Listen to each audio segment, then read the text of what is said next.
ಸರ್ವರಿಗೂ ನಮಸ್ಕಾರ. ಮಂಗಳೂರು ವಿಶ್ವವಿದ್ಯಾನಿಲಯ ಕಾಲೇಜು ಇದರ ಸ್ನಾತಕೋತ್ತರ ಇತಿಹಾಸ ಮತ್ತು ಪುರಾತತ್ವ ಶಾಸ್ತ್ರ ವಿಭಾಗ ಆಯೋಜಿಸ್ತಾ ಬಂದಿರತಕ್ಕಂತಹ ಉಪನ್ಯಾಸ ಸರಣಿ ಮಾಲಿಕೆಯ 11ನೆಯ ಘಟ್ಟದಲ್ಲಿ ನಾವಿದ್ದೀವಿ. ಇಂದು ನಾವು ತುಳುನಾಡಿನ ಶ್ರೇಷ್ಠ ಇತಿಹಾಸಕಾರರು ಎಂದೇ ಪರಿಗಣಿಸಲ್ಪಟ್ಟಿರ್ತಕ್ಕಂಥವರು, ಇತಿಹಾಸವನ್ನ ಒಂದು ದಾಖಲೆ ನಿರ್ಮಿಸುವಲ್ಲಿ ಹೇಗೆ ಒಂದು ಫೀಲ್ಡ್ ವರ್ಕ್ ಮೂಲಕವಾಗಿ ಐತಿಹಾಸಿಕ ದಾಖಲೆಗಳನ್ನ ಸಂಗ್ರಹಿಸಬೇಕು ಅನ್ನುವಂಥದ್ದನ್ನ ಕಲಿಸಿಕೊಟ್ಟಂತವರು, ಅಂತಹ ಶ್ರೇಷ್ಠ ಇತಿಹಾಸಕಾರರಾಗಿರ್ತಕ್ಕಂಥ ಪಿ ಗುರುರಾಜ್ ಭಟ್ರವರ ಕುರಿತು ಇವತ್ತು ನಮ್ಮ ಜೊತೆ ಮಾತನಾಡಲಿರ್ತಕ್ಕಂಥವರು ನಮ್ಮೆಲ್ಲರ ಅಚ್ಚುಮೆಚ್ಚಿನ ಸ್ನೇಹಿತರು ಮತ್ತು ನಗರದ ಬೆಸೆಂಟ್ ಮಹಿಳಾ ಕಾಲೇಜಿನಲ್ಲಿ ಪ್ರಾಂಶುಪಾಲರಾಗಿ ಕರ್ತವ್ಯ ನಿರ್ವಹಿಸುತ್ತಿರ್ತಕ್ಕಂತಹ ಡಾಕ್ಟರ್ ಸತೀಶ್ ಶೆಟ್ಟಿ ಅವರು. ಇವರು ತಮ್ಮ ಡಿಗ್ರಿಯನ್ನ ಸಂತ ಅಲೋಸಿಯಸ್ ಕಾಲೇಜಿನಲ್ಲಿ ಮುಗಿಸಿ ಮಂಗಳೂರು ವಿಶ್ವವಿದ್ಯಾನಿಲಯದಲ್ಲಿ MA ಪದವಿಯನ್ನ ಮುಗಿಸಿದ್ದಾರೆ. ಅದೇ ರೀತಿ PhD ಪದವಿಯನ್ನ ಕುವೆಂಪು ವಿಶ್ವವಿದ್ಯಾನಿಲಯ ಶಿವಮೊಗ್ಗದಲ್ಲಿ ಮುಗಿಸಿದ್ದಾರೆ. ಬೆಸೆಂಟ್ ಕಾಲೇಜಿಗೆ ಅಧ್ಯಾಪನ ವೃತ್ತಿಗೆ ಸೇರುವುದರ ಜೊತೆಗೆ ಇಂದು ಪ್ರಾಂಶುಪಾಲರಾಗಿ ಜವಾಬ್ದಾರಿಯುತವಾದಂತಹ ಸ್ಥಾನದಲ್ಲಿ ಕುಳಿತು ದಿನನಿತ್ಯದ ಜವಾಬ್ದಾರಿಯ ಜೊತೆಗೆ ಇತಿಹಾಸದ ಅಧ್ಯಯನ ಸಂಶೋಧನೆಯಲ್ಲಿ ತಮ್ಮನ್ನ ತಾವು ತೊಡಗಿಸಿಕೊಂಡಿದ್ದಾರೆ. ಅವರ ಅನೇಕ ಕೃತಿಗಳು ಮತ್ತು ಲೇಖನಗಳು ಪ್ರಮುಖವಾಗಿರ್ತಕ್ಕಂಥ ಸಂಶೋಧನಾ ಗ್ರಂಥಗಳಲ್ಲಿ ಇಂದಿಗೂ ಕೂಡ ಪ್ರಕಟ ಆಗ್ತಾ ಇದೆ. ಅವರ PhD ಗ್ರಂಥ institutions of learning and the role of state in medieval Karnataka, a case study of Vijayanagara from AD 1336 to 1565 ಎನ್ನುವಂತ ಗ್ರಂಥಕ್ಕೆ ಅವರು PhD ಯನ್ನ ಪಡೆದುಕೊಂಡಿದ್ದಾರೆ. ಇಷ್ಟೇ ಅಲ್ಲದೆ ಶ್ರೀಯುತರು LLB ಯನ್ನ SDM ಲಾ ಕಾಲೇಜಿನಲ್ಲಿ ಮುಗಿಸಿದ್ದಾರೆ. ಮೈನರ್ ರಿಸರ್ಚ್ ಪ್ರಾಜೆಕ್ಟ್ ಅನ್ನ ದ ಬಂಡ್ಸ್ ಆಫ್ ಸೌತ್ ಕೇಂದ್ರ ಮತ್ತು historical transformation and contemporary situation ಅನ್ನೋದರ ಬಗ್ಗೆ UGC ಮೈನರ್ ರಿಸರ್ಚ್ ಅನ್ನ ಮುಗಿಸಿದ್ದಾರೆ. ಇವರು ಅಧ್ಯಾಪನದ ಜೊತೆಗೆ ಆಡಳಿತಾತ್ಮಕ ಕೆಲಸಗಳನ್ನು ನಿರ್ವಹಿಸುವುದರ ಜೊತೆಗೆ BOS ಮೆಂಬರ್ ಆಗಿ, BOE ಮೆಂಬರ್ ಆಗಿ ಮತ್ತು ಕೋ ಕರಿಕ್ಯುಲರ್ ಆಕ್ಟಿವಿಟೀಸ್ಗಳಲ್ಲಿ ತಮ್ಮನ್ನ ತಾವು ತೊಡಗಿಸಿಕೊಂಡಿರ್ತಕ್ಕಂಥದ್ದು. ಅದು ಅಧ್ಯಾಪಕರಾಗಿದ್ದಾಗ NSS ಇರಬಹುದು, ಸ್ಟೂಡೆಂಟ್ ವೆಲ್ಫೇರ್ ಆಫೀಸರ್ ಆಗಿರ್ಬೋದು, ಅದೇ ರೀತಿ ಬೇರೆ ಬೇರೆ ಕಾಲೇಜಿನ ಎಲ್ಲ ಕಾರ್ಯ ಚಟುವಟಿಕೆಗಳು ಕೂಡ ತಮ್ಮನ್ನ ತೊಡಗಿಸಿಕೊಂಡು ಅದರಲ್ಲಿ ಒಂದು ನಿರ್ಣಾಯಕವಾದಂತಹ ಪಾತ್ರವನ್ನು ವಹಿಸಿರ್ತಕ್ಕಂಥ ವ್ಯಕ್ತಿತ್ವ ಶ್ರೀಯುತರು. ಸೊ ಇವರು ಅನೇಕ ಸೆಮಿನಾರ್ಗಳನ್ನ ಆರ್ಗನೈಸ್ ಮಾಡಿರ್ತಕ್ಕಂಥ ಕೀರ್ತಿಗೆ ಭಾಜನರಾಗಿದ್ದಾರೆ. ಅದರಲ್ಲಿ 5 ನ್ಯಾಷನಲ್ ಸೆಮಿನಾರ್ಗಳನ್ನ ಆರ್ಗನೈಸ್ ಮಾಡುವುದರ ಜೊತೆಗೆ ಆ ಎಲ್ಲ ಸೆಮಿನಾರ್ಗಳಿಗೆ ಸಂಬಂಧಿಸಿದಂತೆ ಪ್ರೊಸೀಡಿಂಗ್ಸ್ ಗಳನ್ನು ಕೂಡ ಅವರು ಪ್ರಕಟಿಸಿರ್ತಕ್ಕಂಥದ್ದು. ಅನೇಕ ಸಂಘ ಸಂಸ್ಥೆಗಳಿಗೆ ಜೀವಾವಧಿ ಸದಸ್ಯತ್ವವನ್ನು ಹೊಂದಿದ್ದಾರೆ.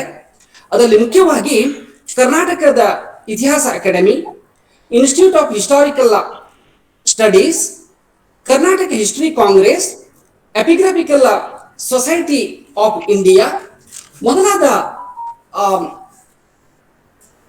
ಸಂಘ ಸಂಸ್ಥೆಗಳಲ್ಲಿ, ಇತಿಹಾಸಕ್ಕೆ ಸಂಬಂಧಪಟ್ಟಂತಹ ಸಂಘ ಸಂಸ್ಥೆಗಳಲ್ಲಿ ತಮ್ಮನ್ನ ತೊಡಗಿಸಿಕೊಳ್ಳುವುದರ ಜೊತೆಗೆ ಅಲ್ಲಿ ನಡೀತಕ್ಕಂಥ ಸೆಮಿನಾರ್ಗಳಲ್ಲಿ ಭಾಗವಹಿಸುವುದರ ಮೂಲಕ ತಮ್ಮ ವಿದ್ಯುತ್ಪೂರ್ಣವಾಗಿರ್ತಕ್ಕಂಥ ಲೇಖನಗಳನ್ನ ಅವರು ಪ್ರಕಟಿಸಿದ್ದಾರೆ ಮತ್ತು ಪ್ರಬಂಧವನ್ನ ಮಂಡಿಸಿದ್ದಾರೆ.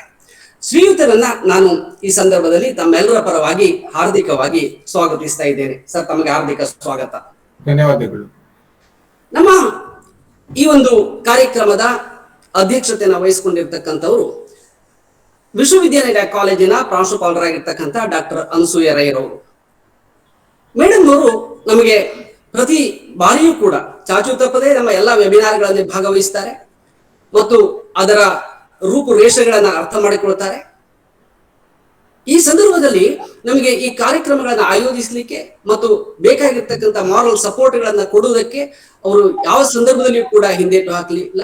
ಸೊ ಈ ಒಂದು ತಮ್ಮ ಹಾರ್ದಿಕವಾಗಿರ್ತಕ್ಕಂಥ, ತಮ್ಮ ಅಭೂತಪೂರ್ವಕವಾಗಿರ್ತಕ್ಕಂಥ ನಮಗೆ ಒಂದು ಸ್ಪಂದನೆಗೆ ಮೇಡಮ್ ವಿಭಾಗದ ವತಿಯಿಂದ ಮತ್ತು ನಮ್ಮೆಲ್ಲರ ಪರವಾಗಿ ನಿಮಗೆ ಹಾರ್ದಿಕವಾಗಿ ಸ್ವಾಗತವನ್ನು ಬಯಸ್ತಾ ಇದ್ದೇನೆ. ನಮ್ಮ ವಿಶ್ವವಿದ್ಯಾನಿಲಯ ಕಾಲೇಜಿನ ಪೂರ್ವತನ ಪ್ರಾಂಶುಪಾಲರಾಗಿರ್ತಕ್ಕಂಥ ಡಾಕ್ಟರ್ ಉದಯ್ ಕುಮಾರ್ ಅವರು ಇವತ್ತು ನಮ್ಮ ಜೊತೆಗಿದ್ದಾರೆ. ಅವರು ಕೂಡ ಅಷ್ಟೇ ನಮ್ಮ ಎಲ್ಲ ಕಾರ್ಯಕ್ರಮಗಳಿಗೆ ಹಾರೈಸುವುದರೊಂದಿಗೆ ಮತ್ತು ಇತಿಹಾಸದ ವಿಷಯವನ್ನ ತಿಳ್ಕೊಳ್ಳುವುದರೊಂದಿಗೆ ಆಸಕ್ತರಾಗಿದ್ದಾರೆ. ಸರ್, ನಿಮಗೂ ಕೂಡ ಹಾರ್ದಿಕವಾಗಿರ್ತಕ್ಕಂಥ ಸ್ವಾಗತವನ್ನ ಬಯಸ್ತಾ ಇದ್ದೇನೆ. ನಮ್ಮ ಇತಿಹಾಸ ಸಂಘದ ಮಾನುಷದ ಅಧ್ಯಕ್ಷರು, ಉಪಾಧ್ಯಕ್ಷರು, ಸದಸ್ಯರು, ಕಾರ್ಯದರ್ಶಿಗಳು ಇವೆಲ್ಲರೂ ಕೂಡ ಈ ಒಂದು ಕಾರ್ಯಕ್ರಮದ ಆಯೋಜನೆಯ ಹಿಂದೆ ಪ್ರಮುಖ ಶಕ್ತಿಯಾಗಿದ್ದಾರೆ. ಅನೇಕರು ಇದರಲ್ಲಿ ಭಾಗವಹಿಸ್ತಾ ಇದ್ದಾರೆ. ಎಲ್ಲರಿಗೂ ಕೂಡ ಈ ಮುಖಾಂತರವಾಗಿ ಸ್ವಾಗತವನ್ನ ಬಯಸ್ತಾ ಇದ್ದೇನೆ.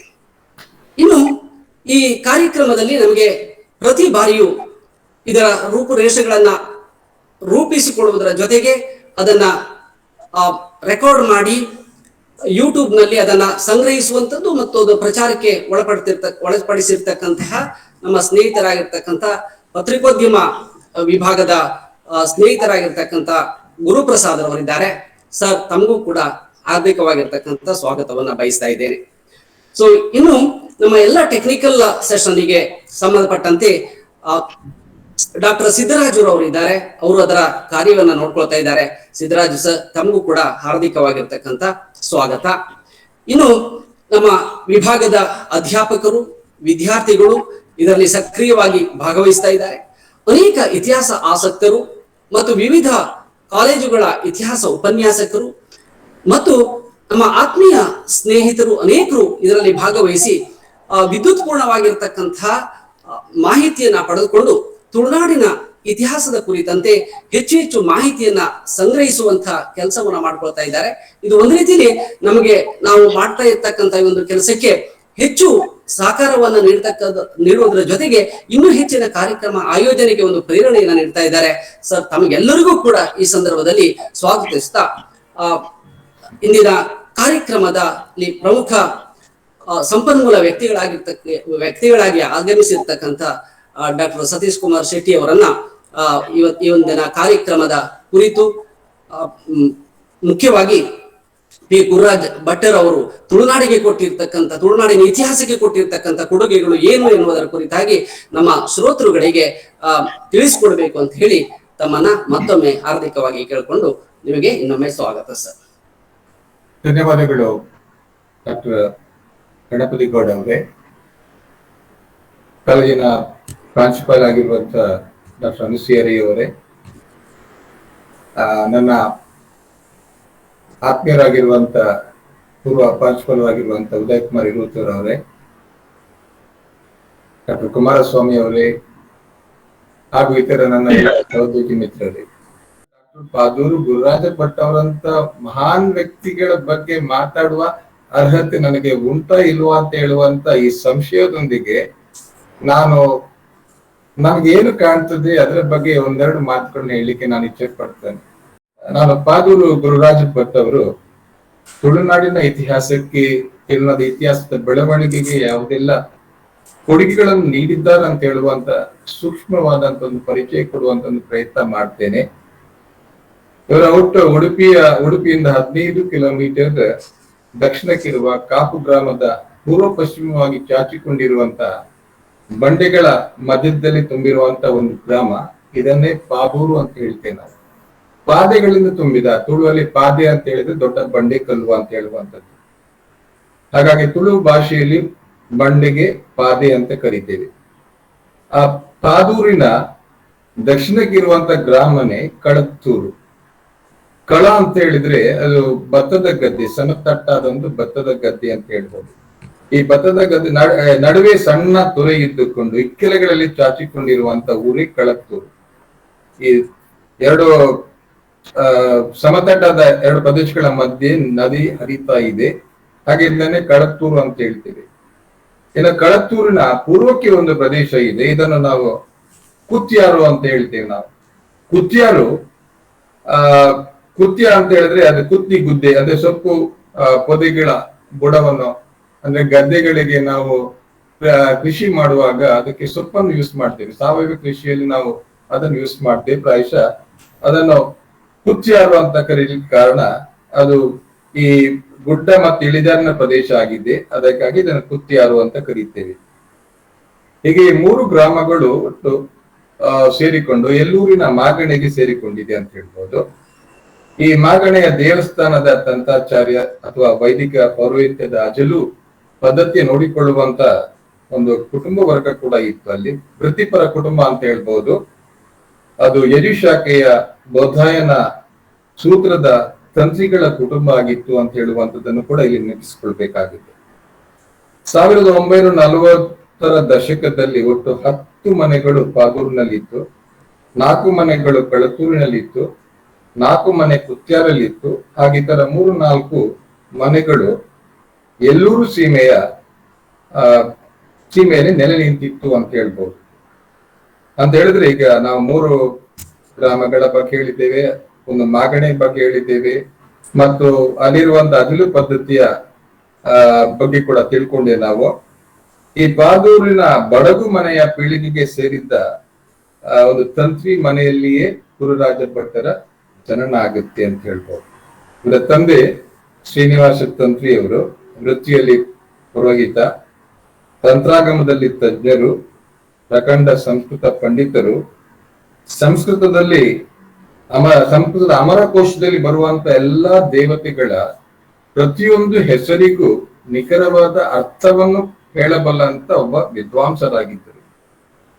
ಯಜುರ್ವೇದವನ್ನು ಕಂಠಪಾಠ ಮಾಡಿಕೊಂಡಿದ್ರು. ಅದಕ್ಕೋಸ್ಕರನೇ ಅವರನ್ನು ಕಂಠಪಾಠದ ತಂತ್ರಿಗಳು ಅಂತ ಹೇಳುವಂತ ಈ ಹೆಸರಲ್ಲಿ ಕರೀತಾ ಇದ್ರು ಅಂತ ಹೇಳ್ಬೋದು. ಇನ್ನು ಬಾಲ್ಯದಲ್ಲಿ ತಂದೆ ತೀರಿಹೋದ ಕಾರಣದಿಂದಾಗಿ ಗುರುರಾಜ ಭಟ್ಟರಿಗೆ ತನ್ನ ಸೋದರ ಮಾವನಾದಂತ ಪೆರ್ವಾಚಿ ರಾಮ ಭಟ್ಟರ ಮನೆಯಲ್ಲಿ ಇದ್ದುಕೊಂಡು ಶಾಲೆಗೆ ಹೋಗುವಂತ ಒಂದು ಸಂದರ್ಭಗಳು ಬಂದೊದಗಿದೆ ಅಂತ ಹೇಳ್ಬೋದು, ಬಡತನದಿಂದಾಗಿರ್ಬೋದು. ಹಾಗಾಗಿ ಇವರು 4 ಜನ ಹಿರಿಯ ಸಹೋದರರು ಮತ್ತೊಂದು ಸಹೋದರಿ ಇರುವಂತ ಒಂದು ದೊಡ್ಡ ತುಂಬು ಕುಟುಂಬದಲ್ಲಿ ಹುಟ್ಟುತ್ತಾರೆ. ತಾಯಿ ರಾಧಮ್ಮ, ಹಿರಿಯರಲ್ಲಿ ಮಾಧವ ತಂತ್ರಿಗಳು. ಇವರು ಉದ್ಯಾವರದ ಇನ್ನಾಂಶಿಯಲ್ಲಿ ಸಂಸ್ಕೃತ ಪಾಠ ಮತ್ತು ಕನ್ನಡ ಪಾಠ ಶಿಕ್ಷಕರಾಗ್ತಾರೆ. ಅನಂತರ ಕ್ರಮವಾಗಿ ಕೃಷ್ಣ, ವ್ಯಾಸ, ನಾರಾಯಣ ತಂತ್ರಿಗಳು. ಬಡತನದಿಂದ ಓದುವನ್ನು ಮುಗಿಸ್ಲಿಲ್ಲ. ಅವ್ರು ಏನ್ ಮಾಡ್ತಾರೆ ಅಂತ ಹೇಳಿದ್ರೆ, ಬೆಳೆ ಸಾಮಗ ಸಹೋದರರ ಜೊತೆಯಲ್ಲಿ ಅವರು ಸವದತ್ತಿಗೆ ಹೋಗ್ತಾರೆ. ಸವದತ್ತಿಗೆ ಹೋಗಿ ಅಲ್ಲಿ ಸೇವಕ ವೃತ್ತಿಯಲ್ಲಿ ತಮ್ಮನ್ನು ತೊಡಗಿಸಿಕೊಳ್ತಾರೆ. ಕಾಲಕ್ರಮೇಣ ಸ್ವಲ್ಪ ಹಣ ಮಾಡ್ತಾರೆ, ಸ್ವಂತ ಉಪಹಾರ ಗೃಹವನ್ನು ತೆರೆಯುತ್ತಾರೆ. ಆದ್ರೆ ಕೊನೆಯ ಸಹೋದರರಾದಂತ ಗುರುರಾಜ ಭಟ್ಟರು ಅವರ ಮಾರ್ಗನೇ ಬೇರೆ ಆಯ್ತು ಅಂತ ಹೇಳ್ಬೋದು. ನೋಡಿ, ಒಂದು ಮಾತನ್ನು ಹೇಳ್ತೇನೆ, ಯಾವುದೇ ಸಂದರ್ಭದಲ್ಲೂ ಕೂಡ ಅಧ್ಯಯನಕ್ಕೆ ಬಡತನ ಅಂತೂ ಖಂಡಿತ ಅಡ್ಡಿಯಲ್ಲ. ತನ್ನ ಜ್ಞಾನವನ್ನು, ತನ್ನ ಓದಿನ ಆಸಕ್ತಿಯನ್ನು ಬಳಸಿಕೊಂಡು ಸಂಶೋಧನೆಯಲ್ಲಿ ತೊಡಗಿಸಿಕೊಂಡು ಒಬ್ಬ ಅಪ್ರತಿಮ ಸಾಧಕರಾಗಿ ಗುರುರಾಜ ಭಟ್ರು ಹೊರಹೊಮ್ಮಿದ್ದಾದ್ರೆ ಅದು ಅವರ ಏನೋ ಒಂದು ಕಾನ್ಸಂಟ್ರೇಷನ್ ಅಂತ, ಅವರ ಏನೋ bent of mind to gain knowledge ಅಂತ ನಾವು ಹೇಳ್ತೀವಿ. ಇವತ್ತಿಗೂ ನಾವು ಶಾಸ್ತ್ರಾರು PhD ಗಳನ್ನು ಕಾಣ್ತಾ ಇದ್ದೇವೆ. ಆದ್ರೆ ಗುರುರಾಜ ಭಟ್ರಂತೆ ಸಂಶೋಧನೆ ಮಾಡಿಕೊಂಡು ಒಂದು ಸಿನ್ಸಿಯರ್ ಆಗಿ ತಮ್ಮನ್ನು ತೊಡಗಿಸಿಕೊಂಡಂತ ವ್ಯಕ್ತಿಗಳು ಕಾಣುವುದು ಬಹಳ ವಿರಳ. ನೋಡಿ, ನಮ್ಮೆಲ್ಲರಿಗೂ ಕೂಡ ನಮ್ಗೆ ಒಂದು PhD ಅಂತ ಹೇಳಿದ್ರೆ ಒಂದು ಇಂಕ್ರಿಮೆಂಟ್ ಕೊಡ್ತದೆ, ಒಂದು 3 ಇಂಕ್ರಿಮೆಂಟ್ ಸಿಗುತ್ತೆ, ಒಂದು ಹಣಕಾಸಿನ ಇದಾಗುತ್ತೆ ಅಂತ ಹೇಳುವಂತ ಒಂದು ಏನೋ ಇನ್ಸೆಂಟಿವ್ ಇದೆ ನಮ್ಗೆ. ಇನ್ನು ಕೆಲವರು ನಾನು ಯೂನಿವರ್ಸಿಟಿನಲ್ಲಿ ಪ್ರಾಧ್ಯಾಪಕನಾಗಿ ಕೆಲಸ ಮಾಡಬೇಕು, ಅದಕ್ಕೋಸ್ಕರ PhD ಮಾಡಿಕೊಂಡು ಯೂನಿವರ್ಸಿಟಿನಲ್ಲಿ ಜಾಬ್ ಗಿಟ್ಟಿಸ್ಕೊಳ್ಬೇಕು ಅಂತ ಇರಾದೆಯಿಂದ ಕೆಲಸ ಮಾಡಬಹುದು. ಆದ್ರೆ ಇವರಿಗೆ ವೃತ್ತಿ ಆಕರ್ಷಣೆ ಅಂತೂ ಖಂಡಿತ ಅಲ್ಲ. If at all involved himself in this type of research, it is only because of his passion. ಅವರ ಪ್ರವೃತ್ತಿ ಅಂತ ಹೇಳ್ಬೋದು. ಒಬ್ಬ ಮನುಷ್ಯನಲ್ಲಿ ಆ ಪ್ಯಾಷನ್ ಬಂದ್ಬಿಟ್ರೆ ಖಂಡಿತವಾಗಿ ಅವನು ಮತ್ತೆ ಹಿಂದೆ ತಿರುಗಲಿಕ್ಕೆ ಸಾಧ್ಯನೇ ಇಲ್ಲ ಅಂತ ಹೇಳುವಂತದ್ದಕ್ಕೆ ನಾವು ಇಲ್ಲಿ ಡಾಕ್ಟರ್ ಗುರುರಾಜ ಭಟ್ರು ಅವರನ್ನೇ ನಾವು ಉದಾಹರಣೆಗೆ ತಗೊಳ್ಬಹುದು ಅಂತ ಹೇಳ್ತೇನೆ. ಪ್ರಾಯಶಃ ಅವರೆಲ್ಲ ಇಂಟೆಲೆಕ್ಚುಯಲ್ ಕ್ಯೂರಿಯಾಸಿಟಿ ಅವರನ್ನು ಎಲ್ಲಿವರೆಗೆ ತೆಗೆದುಕೊಂಡು ಹೋಗ್ತದೆ ಅಂತ ಹೇಳಿದ್ರೆ, ಹಿಂದಿನವರು ಏನು ಟಚ್ ಮಾಡದಂತ, ಸ್ಪರ್ಶಿಸದಿದ್ದಂತ ಕೆಲವೊಂದು ಏರಿಯಾಗಳನ್ನು, ಅದು ಸಾಮಾಜಿಕ ಆಗಿರ್ಬೋದು, ಧಾರ್ಮಿಕ ಆಗಿರ್ಬೋದು, ಸಾಂಸ್ಕೃತಿಕ ಆಯಾಮಾನಗಳಿರ್ಬೋದು, ಅದಕ್ಕೆ ಐತಿಹಾಸಿಕ ದೃಷ್ಟಿಕೋನವನ್ನು ಹರಿಸಿ ಹೊಸ ವಿಚಾರಗಳನ್ನು ಬಯಲು ಮಾಡುವಂತ ಅದನ್ನು ಹೊರತೆಗೆಯುವಂತ ಒಂದು ಪ್ರಯತ್ನ ಮಾಡ್ತಾರೆ. ರಾಜಕೀಯ ಇತಿಹಾಸದ ಜಗತ್ತಿಗೆ ದೇವಾಲಯಗಳು, ವಿಗ್ರಹಶಾಸ್ತ್ರ ಇರ್ಬೋದು, ಜಿಲ್ಲೆಯ ಜಾತಿ ಇರ್ಬೋದು, ಕುಟುಂಬ ವ್ಯವಸ್ಥೆ ಇರ್ಬೋದು, ಇತರ ಘಟಕಗಳಾದಂತ ಮಾತೃವಂಶೀಯ ಬಳಿಗಳ ಬಗ್ಗೆ, ಪಿತೃವಂಶೀಯ ಗೋತ್ರಗಳ ಬಗ್ಗೆ ಅತ್ಯಂತ ವಿಸ್ತೃತವಾದಂತ ಒಂದು ಮಾಹಿತಿಯನ್ನು ಕಲೆಕ್ಟ್ ಹಾಕುವಂತ ಒಂದು ಪ್ರಯತ್ನವನ್ನು ಡಾಕ್ಟರ್ ಭಟ್ಟರು ಮಾಡಿದ್ದಾರೆ. ಇತಿಹಾಸದ ಒಂದು ಒಂದು ಒಂದು ಟ್ರೆಡಿಷನಲ್ ಒಂದು ಚೌಕಟ್ಟು ಇರುತ್ತೆ. ಆ ಸಂಕುಚಿತ ಸೀಮೆಯ ಗಡುವನ್ನು ದಾಟಿಕೊಂಡು ಸಂಸ್ಕೃತಿ ಮತ್ತು ಸಮಾಜದ ಒಳಗುಗಳನ್ನು ಮಾಡಿಕೊಂಡೊಬ್ಬ ಅಪ್ರತಿಮ ಸಂಶೋಧಕ, ಸಾಧಕ ಗುರುರಾಜ ಭಟ್ಟರು ಅಂತ ಹೇಳಿದ್ರೆ, ಗುರುರಾಜ ಭಟ್ರಲ್ಲಿ ಯಾವುದೇ ರೀತಿಯ ಎವ್ರಿಥಿಂಗ್ ವಾಸ್ ಪರ್ಫೆಕ್ಟ್ ಅಂತ ಹೇಳಲಿಕ್ಕೆ ಸಾಧ್ಯ ಇಲ್ಲ. We all mortals commit mistakes, we have our own limitations. ನಮಗೆ ನಮ್ಮದೇ ಆದಂತ ಒಂದು ಲಿಮಿಟೇಷನ್ಸ್ ಇರುತ್ತೆ. ಅಂತ ಲಿಮಿಟೇಷನ್ಸ್ ಗಳು ಕೂಡ ಭಟ್ಟರಲ್ಲಿ ಕಾಣ್ತದೆ. ಯಾಕಂತ ಹೇಳಿದ್ರೆ may be it is the time factor ಅಂತ ಹೇಳ್ಬೋದು. ಒಂದು ರೀತಿಯಲ್ಲಿ ನಾವು ಹೇಳಿದ್ರೆ ಅವರು ಬಾಳಿ ಬದುಕಿದಂತ ಕಾಲಘಟ್ಟಗಳು. ಇವತ್ತು ನಾವು ಏನು ಆಧುನಿಕ ಮೆಥಡಾಲಜೀಸ್ ಗಳನ್ನು ನಾವು ಹೇಳ್ತೀವಿ ಅಲ್ಲ, ಆ ಮೆಥಡಾಲಜೀಸ್ ಗಳು ಇಟ್ ವಾಸ್ ನಾಟ್ ಫೌಂಡ್. ಇವತ್ತಿನ ಐಡಿಯಾಲಜಿಕಲ್ ಏನು ಫಾರ್ಮೇಶನ್ಸ್ ಗಳು, ನಾವು ಈಸನ್ಸ್ ಗಳನ್ನು ಯೂಸ್ ಮಾಡಿಕೊಂಡು ನಾವು ಇತಿಹಾಸವನ್ನು ಬಣ್ಣಿಸುವಂತ ಒಂದು ಟ್ರೆಡಿಷನ್ಸ್ ಇದೆ ಎಲ್ಲ, ಖಂಡಿತವಾಗಿ ಆ ಕಾಲದಲ್ಲಿ ಇರ್ಲಿಲ್ಲ ಅಂತ ಹೇಳ್ಬೋದು. ಸೊ ಆ ಕಾಲದ ಇತಿಮಿತಿಗಳಲ್ಲಿ ಅವರು ತನ್ನ ಇತಿಮಿತಿಗಳನ್ನು ಪ್ರದರ್ಶಿಸಿರ್ಬೋದು. It is not the mistake. At that period of time, he was really a great scholar that has done say great service to the historical studies probably in the history of Tulunadu ಅಂತ ಹೇಳ್ಬೋದು. ಆ ಹೊತ್ತಿನಲ್ಲಿ ತುಳು ಇತಿಹಾಸ ಅಂತ ಹೇಳುವಂತದ್ದು ಅಷ್ಟೇನು ಏನು ಪ್ರಕಾಶಕ್ಕೆ ಬರಲಿಲ್ಲದಂತ ಒಂದು ಕಾಲಘಟ್ಟ. Forget about that. ನಮ್ಮ ಯೂನಿವರ್ಸಿಟಿನಲ್ಲಿ ತುಳು ಇತಿಹಾಸವನ್ನು ಅದನ್ನು ಇಂಪ್ಲಿಮೆಂಟೇಶನ್ ಮಾಡಬೇಕು ಅಂತ ಹೇಳೋ ಒಂದು ಇರಾದೆ ನಾವು ಎಕ್ಸ್ಪ್ರೆಸ್ ಮಾಡಿದಾಗ ಅನೇಕ ವರ್ಷಗಳ ಕಾಲ ಇದನ್ನು ಡಾಜ್ ಮಾಡ್ಕೊಂಡು ಹೋಗ್ಲಾಯ್ತು. ಯಾಕಂತ ಹೇಳಿದ್ರೆ ನಾವು 3 ಜಿಲ್ಲೆಗಳಲ್ಲಿ ನಾವು ಯೂನಿವರ್ಸಿಟಿಯನ್ನು ನಾವು ಹಮ್ಮಿಕೊಂಡಿರುವಾಗ ಒಂದು ಪ್ರಾಯಶಃ ಕೊಡಗಿನ ಇತಿಹಾಸ ತಗೊಂಡ್ರೆ ಕೊಡಗಿನವರಿಗೆ ಕೊಡಗಿನ ಇತಿಹಾಸ ಕೊಡ್ಬೇಕಾಗತ್ತೆ. ದಕ್ಷಿಣ ಕನ್ನಡ ಮತ್ತು ಉಡುಪಿಗೆ ಸಂಬಂಧಪಟ್ಟಂತೆ ಅಲ್ಲಿ ತುಳುನಾಡುಗೆ ಪಾರ್ಟ್ ಆಫ್ ತುಳುನಾಡು ಇರುವ ಕಾರಣದಿಂದ ಅಲ್ಲಿ ಸರಿ ಹೋಗ್ಬೋದು ಅಂತ ಹೇಳುವಂತ ವಿಚಾರಗಳು ಬಂತು. ಹಾಗಾಗಿ ಇಂಪ್ಲಿಮೆಂಟೇಷನ್ ಪ್ರೋಸೆಸ್ ಆಗ ಸ್ವಲ್ಪ ಲೇಟ್ ಆಯ್ತು, but later it was done and that's why thanks to the university and we are the first people to start with. ನಾವು ಪ್ರಥಮ ಬಾರಿಗೆ ನಮ್ಮ ವಿಶ್ವವಿದ್ಯಾಲಯದ ಘಟಕ ನಮ್ಮ ಅಫಿಲಿಯೇಟೆಡ್ ಕಾಲೇಜಸ್ ಗಳಲ್ಲಿ ಈ ಒಂದು ಪೇಪರ್ ನ ಇಂಟ್ರೊಡ್ಯೂಸ್ ಮಾಡಿದೆವು. ಪ್ರಾರಂಭದಲ್ಲಿ ಕೇವಲ 3 ಕಾಲೇಜುಗಳಲ್ಲಿ ಶುರು ಆಗ್ತದೆ, ನೆನಪಿಟ್ಕೊಳ್ಳಿ. ಅದು ಬೆಸೆಂಟ್ ಅಲ್ಲಿ ಶುರುವಾಯಿತು, ಅದು ಪೂರ್ಣಪ್ರಜ್ಞದಲ್ಲಿ ಶುರುವಾಯಿತು, ಮತ್ತೆ ಸೇಂಟ್ ಫಿಲೋಮಿನಸ್ ಶುರುವಾಯಿತು. ಆನಂತರ ಎಲ್ಲಾ ಕಾಲೇಜಸ್ಗಳಲ್ಲಿ ಇವತ್ತು ತುಳುನಾಡು ಇತಿಹಾಸ ಎಲ್ಲಾ ಕಾಲೇಜುಗಳಲ್ಲಿ ನಾವು ಒಂದು 3rd ಇಯರ್ ಅಲ್ಲಿ ಒಂದು ಆಪ್ಷನಲ್ ಪೇಪರ್ ಆಗಿ ನಾವು ತಗೊಳ್ತಾ ಇದ್ದೇವೆ. ಇತಿಮಿತಿಗಳ ಬಗ್ಗೆ ನಾನು ಹೇಳ್ತೇನೆ. ಅವರು ಖಾಸಗಿ ಅಧ್ಯಯನ ಮಾಡಿದ್ದು, ಅದು ಕಾಲೇಜಿನ ವಿವಿಯಲ್ಲಿ ಸಿಗುವಂತ ಶ್ರೀಮಂತ ಜ್ಞಾನ ಭಂಡಾರ ಅಥವಾ ನೀವು ಸರಸ್ವತಿ ಭಂಡಾರ, ಗ್ರಂಥ ಭಂಡಾರದ ಅಧ್ಯಯನಗಳಿಂದ ಅವರು ವಂಚಿತರಾಗಿರ್ತಾರೆ. ಕ್ಲಾಸ್ ನ ಕೊಠಡಿಯಲ್ಲಿ ಸಿಗುವಂತ ಏನು ವಿದ್ವಾಂಸರಿಂದ, ಶಿಕ್ಷಕರಿಂದ ಸಿಗುವಂತ ಮಾರ್ಗದರ್ಶನದ ಕೊರತೆ ಇತ್ತು ಅಂತ ಹೇಳ್ಬೋದು. ಮತ್ತು ಅವರು ವಿಗ್ರಹಶಾಸ್ತ್ರಕ್ಕೆ ಸಂಬಂಧಿಸಿದಂತ ಶೈಲಿ ಮತ್ತು ಕಾಲನಿರ್ಣಯ ಮಾಡೋ ವಿಚಾರದಲ್ಲಿ ಏಕಪಕ್ಷೀಯ ನಿರ್ಧಾರಗಳ ತೀರ್ಪುಗಳನ್ನು ತೆಗೆದುಕೊಂಡಿರಬಹುದು. ಅದು ಇವತ್ತು ಒಂದು ಕ್ವಶನ್ ಮಾರ್ಕ್ ಆಗಿ ಉಳಿದಿರಬಹುದು. ಇನ್ನೊಂದು ಬಹಳ ಇಂಪಾರ್ಟೆಂಟ್ ಮಾತು ಹೇಳ್ತೇನೆ. ಅವರಿಗೆ ತಮ್ಮ ಅಣ್ಣನಂತೆ ಮಾಧವ ತಂತ್ರಿಯವರಂತೆ ಸಂಸ್ಕೃತದ ಜ್ಞಾನ ಇದ್ದಿದ್ದಾದ್ರೆ ಅವರ ಧಾರ್ಮಿಕ ಇತಿಹಾಸದ ಬರವಣಿಗೆ ಇನ್ನೂ ಆಳ ಮತ್ತು ನಿಖರತೆಯನ್ನು ಪಡೆಯುತ್ತಿತ್ತೋ ಏನೋ. ಆದರೂ ನಮ್ಮ ಕರಾವಳಿಯ ಅಲ್ಲಿ ಪ್ರಚಲಿತವಾಗಿರುವ ಕೇರಳದೊಡನೆಯ ಸಂಬಂಧಗಳು, ಸಂಪರ್ಕ, ಆಗಮಶಾಸ್ತ್ರಗಳು, ಪಂಚಾಯತನ ಪದ್ಧತಿ ಇರ್ಬೋದು, ಇದರ ಪರಿಚಯ ಮಾಡ್ತಾರೆ ಅವರು. ಲಕುಲಿಶ ಇರ್ಬೋದು, ಕಾಳಮೊಕ್ಕ, ಭೈರವ, ನಾಥಪತ್ತ, ಕಾಪಾಲಿಕ, ವೀರಶೈವ, ಆಮೇಲೆ ಶಿವಾರಾಧನೆ, ಶಿವಶಕ್ತಿ ಆರಾಧನೆ, ಮಂತ್ರಕ್ಕೆ ಸಂಬಂಧಪಟ್ಟಂತ ವಿಚಾರಗಳನ್ನು ನೀಡ್ತಾರೆ.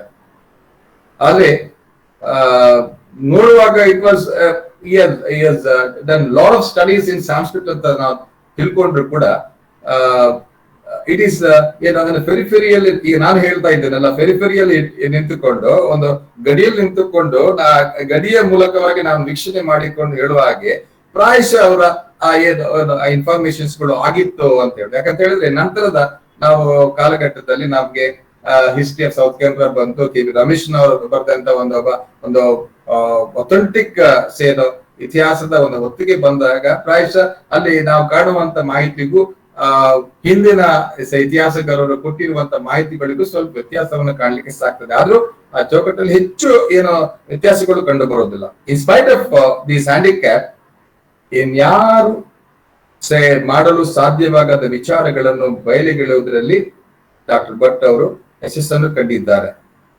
ಏನೋ ಅವರಿಗೆ ಇವತ್ತು ಸಿಗುವ ಡಾಕ್ಟರ್ ಭಂಡಾರ್ಕರ್ ರಿಸರ್ಚ್ ಸೆಂಟರ್ ಅಲ್ಲಿ ಸಿಗುವಂತ ಏನೋ ಇನ್ಫಾರ್ಮೇಶನ್ ಸಿಗ್ಲಿಲ್ಲ ಅವರಿಗೆ. ಗ್ರೇಟ್ ಸ್ಕಾಲರ್ಸ್ ಲೈಕ್ ಬೊಳ್ವೆಲ್ಕಾರ್ ಇರ್ಬೋದು, ಪಿ ವಿ ಕಾಣೆ ಅಂತ ಇರ್ಬೋದು, ಡಾಕ್ಟರ್ ಸಂಕಾಲಿ ಅವರು ಬರೆದಂತ ಲೇಖನಗಳನ್ನು ಓದುತ್ತಿದ್ರು. ಖಂಡಿತವಾಗಿ ಇನ್ನಷ್ಟು ನಿಖರತೆ ಅವರಲ್ಲಿ ಬರ್ತಾ ಇತ್ತು. ಅವರ ಮೊದಲ ಒಂದು ಸಂಶೋಧನಾ ಗ್ರಂಥ ಅಂತ ಹೇಳಿದ್ರೆ ಅದು ತುಳುನಾಡು 1963ನೇ ಇಸವಿಯಲ್ಲಿ ಅದು ಬರ್ತದೆ. ಇದರಲ್ಲಿ ಅನೇಕ ವಿಮರ್ಶೆಗಳನ್ನು ಮಾಡಿದ್ದಾರೆ. ಸ್ಥಾನಿಕರ ಬಗ್ಗೆ, ಸ್ಥಾನಿಕರು ಯಾರು ಅಂತ ಹೇಳುವಂತ ಒಂದು ವಿಮರ್ಶೆ ಬರುತ್ತದೆ. ಅಲ್ಲಿ ಅನೇಕ ವಿಚಾರಗಳು ಬರುತ್ತೆ. ದೇವಸ್ಥಾನದ ಮುಖ್ಯಾಧಿಕಾರಿ ಒಬ್ಬ ಶೈವ ಬ್ರಾಹ್ಮಣ, ಪಂಚಾಯತನವನ್ನು ಅವಲಂಬಿಸಿರುವಂತ ಒಬ್ಬ ಗೌರವಾನ್ವಿತ ಸ್ಥಾನಮಾನಗಳು ಹೊಂದಿರುವಂತಹ ವ್ಯಕ್ತಿ. ದೇವಸ್ಥಾನದ ಸೇವಕ ವರ್ಗದ ಪರಿಚಯ ಅಲ್ಲಿ ಆಗುತ್ತೆ. ಸ್ಥಾನಿಕರ ಕುರಿತು, ಅವರ ಮತದ ಕುರಿತು, ಅವರ ಆಡಳಿತದ ಅಲ್ಲಿರುವಂತಹ ದೇವಸ್ಥಾನಗಳ ಕುರಿತು, ಶಿಲ್ಪಕಲೆಯ ಬಗ್ಗೆ, ವಾಸ್ತುಶಿಲ್ಪದ ಬಗ್ಗೆ, ಕಾಲನಿರ್ಣಯದ ಬಗ್ಗೆ ಮಾತುಗಳು ಬರುತ್ತದೆ. ನಂತರ ಪ್ರಾಯಶಃ ಅಭಿಪ್ರಾಯಗಳ ತಿದ್ದಿಕೊಳ್ಳುವಂತ ವಿಮರ್ಶೆಯನ್ನು ಅವರು ತುಳು ಇತಿಹಾಸದಲ್ಲಿ ಸ್ಥಾನಿಕರು ಅಂತ ಹೇಳುವಂತ ಒಂದು ಪುಸ್ತಕವನ್ನು ಬರೀತಾರೆ. ಬಟ್ ಆ ಗ್ರಂಥ ತುಂಬಾ ಒಂದು ವಿವಾದಕ್ಕೆ ಕಾರಣ ಆಗ್ತದೆ, ಪ್ರಚಾರ ಪಡೆಯುತ್ತದೆ. ಅದಕ್ಕೆ ಅನೇಕ ಕಾರಣಗಳು ಕೂಡ ಇದೆ. ಇತರ ಪ್ರಮುಖ ಗ್ರಂಥಗಳ ಬಗ್ಗೆ ಹೇಳುವುದಾದ್ರೆ ಅಲ್ಲಿ ಅಂಬಲ್ಪಾಡಿಯ ಇತಿಹಾಸ ಬರೀತಾರೆ ಅವರು, ಮಂದಾರ್ತಿಯ ಸಮೀಕ್ಷೆ ಬರೀತಾರೆ ಅವರು, ಉಡುಪಿ ಇತಿಹಾಸವನ್ನು ಬರೀತಾರೆ, ದಕ್ಷಿಣ ಕನ್ನಡದ ತುಳುವರು ಹಾಗೂ ತುಳುವರ ಸಂಸ್ಕೃತಿ ಬಗ್ಗೆ ಬರೀತಾರೆ, ಬಾರಕೂರು ಒಂದು ಮರೆಯಲಾಗದ ತುಳು ರಾಜಧಾನಿ ಅಂತ ಹೇಳುವಂತ ಒಂದು ಹೊತ್ತಿಗೆ, ಅಳೂಪುರ ಬಗ್ಗೆ ಬರೆದಿರೋರು, ತುಳುನಾಡಿನ ಸಪ್ತ ಕ್ಷೇತ್ರಗಳ ಬಗ್ಗೆ ಬರೀತಾರೆ, ನಾಗಮಂಡಲದ ಬಗ್ಗೆ ಬರೀತಾರೆ, ಕದಿರೆ ಇತಿಹಾಸದ ಬಗ್ಗೆ ಬರೀತಾರೆ. ಇನ್ನು ಬೆಂಗಳೂರಿನ ಗವಿ ಗಂಗಾಧೇಶ್ವರ ದೇವಸ್ಥಾನದ ಬಗ್ಗೆ ಕೂಡ ಅವರು ಬರೀತಾರೆ. ಬಟ್ ಅವರ ಇದೆಲ್ಲಕ್ಕಿಂತಲೂ ಹೊರತಾಗಿ ಅವರ ಒಂದು ಮಾನ್ಯುಮೆಂಟಲ್ ವರ್ಕ್ ಅಂತ ಹೇಳಿದ್ರೆ ಅದು studies in Tuluva history and culture. ಇದು ಒಂದು ರೀತಿಯ ಒಂದು ಮ್ಯಾಗ್ನಮ್ ಓಪಸ್, ಒಂದು ದೊಡ್ಡ ಅಥೆಂಟಿಕ್ ರೆಫರೆನ್ಸ್ ಅಂತ ಹೇಳ್ಬೋದು. 1100ಕ್ಕೂ ಹೆಚ್ಚು ಪೇಜುಗಳನ್ನು ಇದು 500 ಫೋಟೋಗಳನ್ನು ಅಳವಡಿಸಿದ್ದಾರೆ ಅವರು. ಇಷ್ಟು ದೊಡ್ಡ ಗಾತ್ರಕ್ಕೆ ಆ ಒಂದು ಪುಸ್ತಕ ಹೋಗಿದ್ದಾದ್ರೆ ಅದಕ್ಕೆ ಒಂದು ಕಾರಣ ಅಂತ ಹೇಳಿದ್ರೆ what ever information he has collected he was not ready to give up. ಅಂದ್ರೆ ಆ ವಿಷಯದ ಬಗ್ಗೆ ಇರುವಂತ ಆಸಕ್ತಿ, ಅವರ ಕಾಳಜಿ, ಅವರು ಪಟ್ಟಂತ ಶ್ರಮದಿಂದಾಗಿ ಪ್ರಾಯಶಃ ಯಾವುದೇ ಸಣ್ಣ ವಿಚಾರವನ್ನು ಕೂಡ ಅವರು ಬಿಟ್ಟುಕೊಡ್ಲಿಕ್ಕೆ ತಯಾರಾಗಿರ್ಲದ ಕಾರಣದಿಂದಾಗಿ ಅಷ್ಟು ದೊಡ್ಡ ಒಂದು ಪುಸ್ತಕ ಅದು ಪ್ರಕಟಗೊಳ್ತದೆ. ಇದನ್ನು ಮಣಿಪಾಲ ಪ್ರೆಸ್ ಅವರು ಇದು ಮಾಡ್ತಾರೆ. ಭಟ್ಟರ ಏನು ಕ್ಷೇತ್ರ ಕಾರ್ಯ, ಆಕಾರಗಳ ಸದುಪಯೋಗದ, ಶಿಲ್ಪಶಾಸ್ತ್ರದ ಮೂಲ ಆಕಾರಗಳ ಬಳಕೆ ಮತ್ತು ಇತರ ಅವರ ಸಿನ್ಸಿಯರಿಟಿಯಿಂದ ಬಂದಿರುವಂತ ಒಂದು ಹೊತ್ತಿಗೆ ಆಗಿದೆ ಅಂತ ಹೇಳಿದ್ರೆ ತಪ್ಪಲ್ಲ. ಹೀಗೆ ಈ ಒಂದು ಪುಸ್ತಕ ಹೇಗೆ ವಿಷಯಗಳನ್ನು ಪ್ರಕಟಪಡಿಸುತ್ತದೆ ಅಂತ ಹೇಳಿದ್ರೆ ಪ್ರಾಗೈತ ಇತಿಹಾಸದಿಂದ ಆಧುನಿಕ ಕಾಲಘಟ್ಟದವರೆಗಿನ ಮಾಹಿತಿಯನ್ನು ಒದಗಿಸುವಂತ ಒಂದು ಪ್ರಯತ್ನ ಮಾಡಲಾಗಿದೆ. ಇದರಲ್ಲಿ ಬೃಹತ್ ಶಿಲಾಯುಗದ ಸಂಸ್ಕೃತಿಯ ಅವಶೇಷಗಳು, ತುಳು ಉತ್ಪತ್ತಿ ಬಗ್ಗೆ, ಆರ್ಥಿಕ, ಧಾರ್ಮಿಕ, ಸಾಮಾಜಿಕ, ಆ ಸಾಂಸ್ಕೃತಿಗಳ ಬಗ್ಗೆ ವಾಸ್ತುಶಿಲ್ಪದ ಸಮಗ್ರ ಚಿತ್ರವನ್ನು ಕೊಡುವಂತ ಪ್ರಯತ್ನ ಮಾಡಲಾಗಿದೆ. ಇನ್ನು ಆ ಸುಂದರ ಹೇಳುವರಂತೆ ಭಕ್ತರು ಸಂಶೋಧನೆಯಲ್ಲಿ ಊರಿನ ದೇವಸ್ಥಾನ, ಶಾಸನ, ಇಲ್ಲ ಮೂರ್ತಿಗಳನ್ನು ರಕ್ಷಿಸಬೇಕೆಂದ ಹೇಳುವಂತ ಎಚ್ಚರಿಕೆ, ಅರಿವು, ಕುತೂಹಲ, ಸಂವಾದ ನಡೆಸುವಂತ ಒಂದು ಅವಕಾಶವನ್ನು ಜನರಿಗೆ ಮಾಡಿಕೊಟ್ರು ಅಂತ ಹೇಳ್ಬೋದು.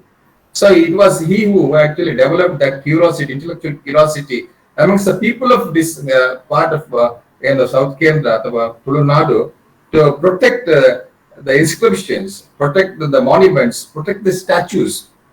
ಇವತ್ತು ಕೂಡ ನಾವು ಇತಿಹಾಸ ಪರಂಪರೆ ಉಳಿಸಿ ಅಂತ ಹೇಳುವಂತ ಅಭಿಯಾನದಲ್ಲಿ ನಾವು ಅದನ್ನು ಮಾಡ್ತಾ ಇದ್ದೀವಿ. ಇದಕ್ಕೆ we are very thankful to doctor Gururaj Bhat ಅಂತಲೇ ಹೇಳ್ಬಹುದು. ಈ ರೀತಿಯಾಗಿ ಜನಸಾಮಾನ್ಯರಲ್ಲಿ ಇತಿಹಾಸದ ಅರಿವನ್ನು ಮೂಡಿಸುವಂತ ಒಂದು ಪ್ರಯತ್ನ ಮಾಡಿದ್ದಾದ್ರೆ ಅದು ಡಾಕ್ಟರ್ ಗುರುರಾಜ್ ಭಟ್ ಅಂತ ಹೇಳುವಂತದ್ದನ್ನು ಗಮನದಲ್ಲಿಟ್ಟುಕೊಂಡು ಆ ಸುಂದರ ಅವರು ಭಟ್ಟರನ್ನು HD ಸಂಕಾಲಿ ಅವರಿಗೆ ಹೋಲಿಕೆ ಮಾಡಿದ್ದಾರೆ.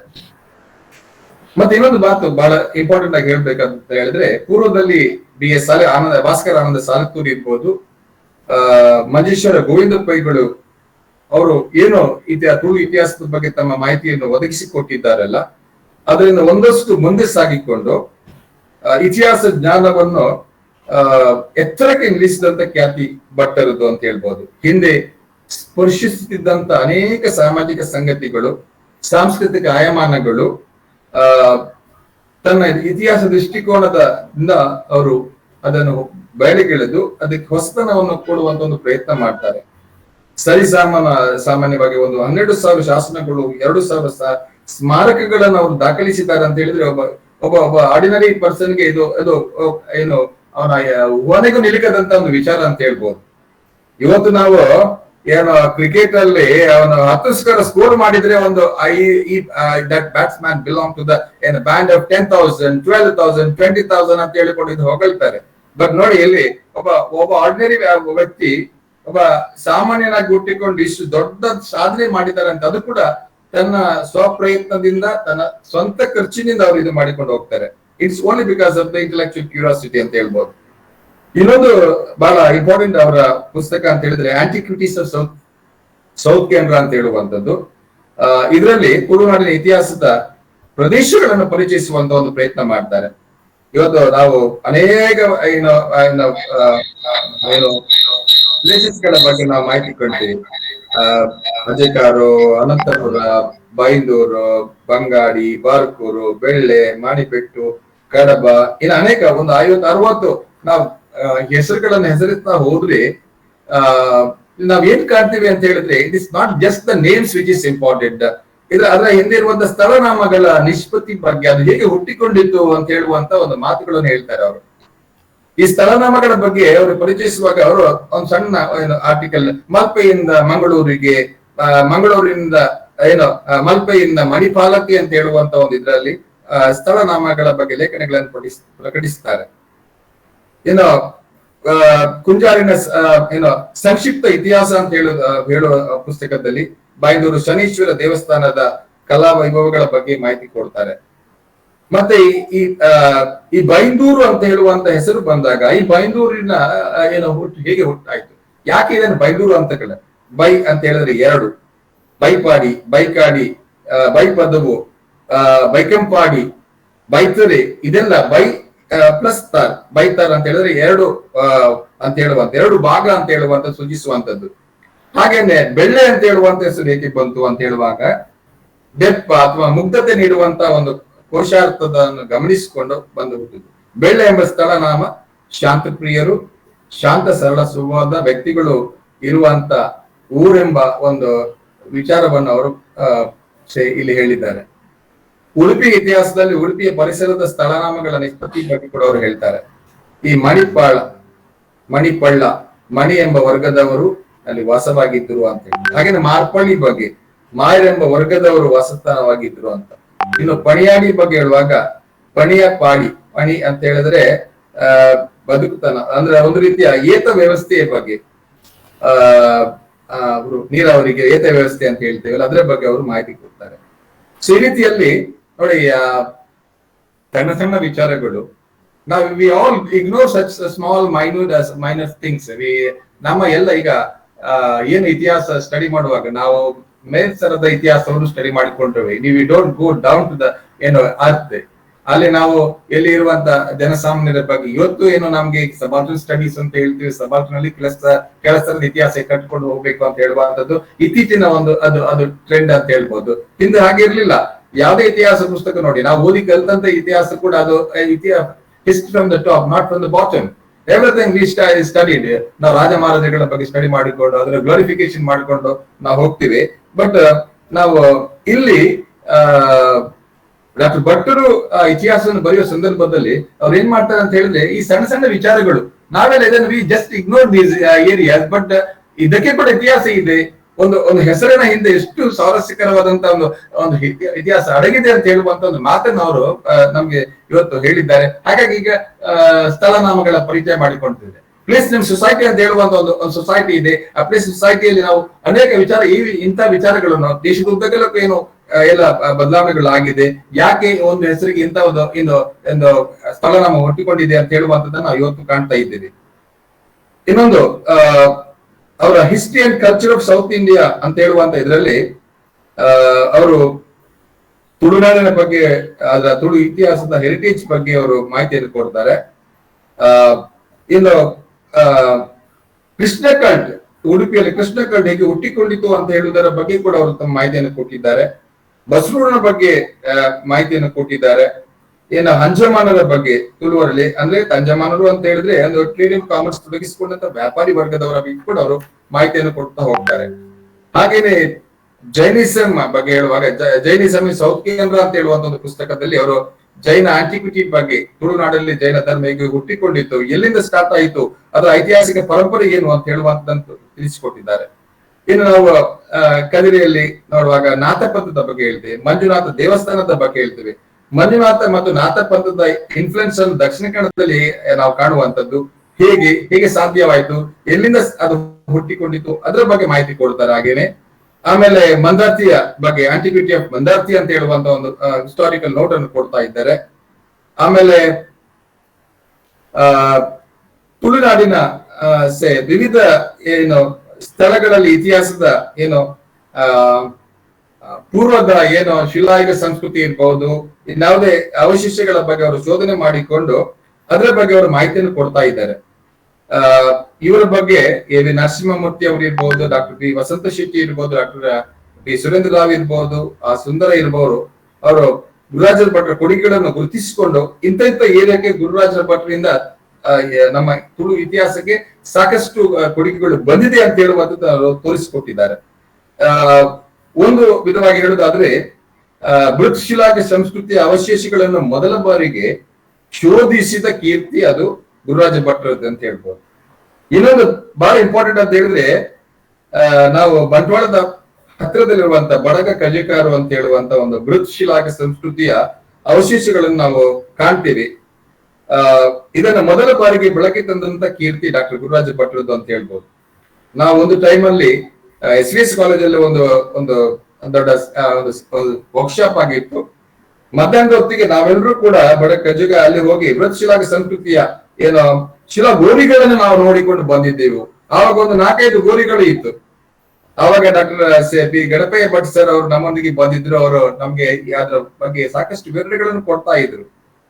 ಆ ಕಾಲಕ್ಕೇನೆ ಬಡ ಗಜಗಾರರು ಅನೇಕ ಈ ಕಲ್ಗೋರಿಗಳು ಮಾಯವಾಗಿ ಅಲ್ಲಿ ಮೀನುಗಾರರು ಅದನ್ನ ಮೀನು ಮಾರ್ಲಿಕ್ಕೆ ಅದನ್ನು ಯೂಸ್ ಮಾಡುವಂತ ಒಂದು ಸನ್ನಿವೇಶಗಳನ್ನು ನಾವಲ್ಲಿ ಕಂಡಿದ್ದೇವೆ.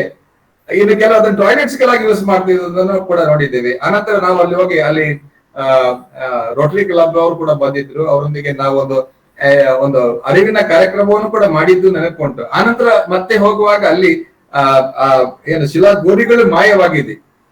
ನಾನು ಯಾಕೆ ಈ ಸಂದರ್ಭದಲ್ಲಿ ಹೇಳಿದೆ ಅಂತ ಹೇಳಿದ್ರೆ, ಇನ್ನು ಗುರುರಾಜ ಭಟ್ರು ಆ ಕಾಲದಲ್ಲಿ ಈ ಬೃಹತ್ ಶಿಲಾಗ ಸಂಸ್ಕೃತಿಯ ಬಗ್ಗೆ ಒಂದು ಮಾಹಿತಿಯನ್ನು ಕೊಟ್ಟುಕೊಂಡು ಅದನ್ನ ರಕ್ಷಣೆ ಮಾಡ್ಬೇಕು ಅಂತ ಹೇಳುವಂತ ಒಂದು ಮಾತನ್ನು ಹೇಳಿಬಿಟ್ಟು ಹೋಗಿದ್ದಾರೆ. ಬಟ್ ನಾವುಗಳು ಅದನ್ನು ಮಾಡ್ಲಿಕ್ಕೆ ಸಾಧ್ಯ ಆಗದೆ ಅದು ಬೇರೆಯವರ ಕೈಪಾಲಾಗಿದೆ ಅಂತ ಹೇಳುವಂತ ಒಂದು ಖೇದ್ಯವನ್ನು ನಾವು ಇಲ್ಲಿ ಪ್ರಕಟಪಡಿಸಿಕೊಳ್ಳಬೇಕಾದಂತ ಒಂದು ಅವಶ್ಯಕತೆ ಇದೆ ಅಂತ ಹೇಳ್ಬೋದು.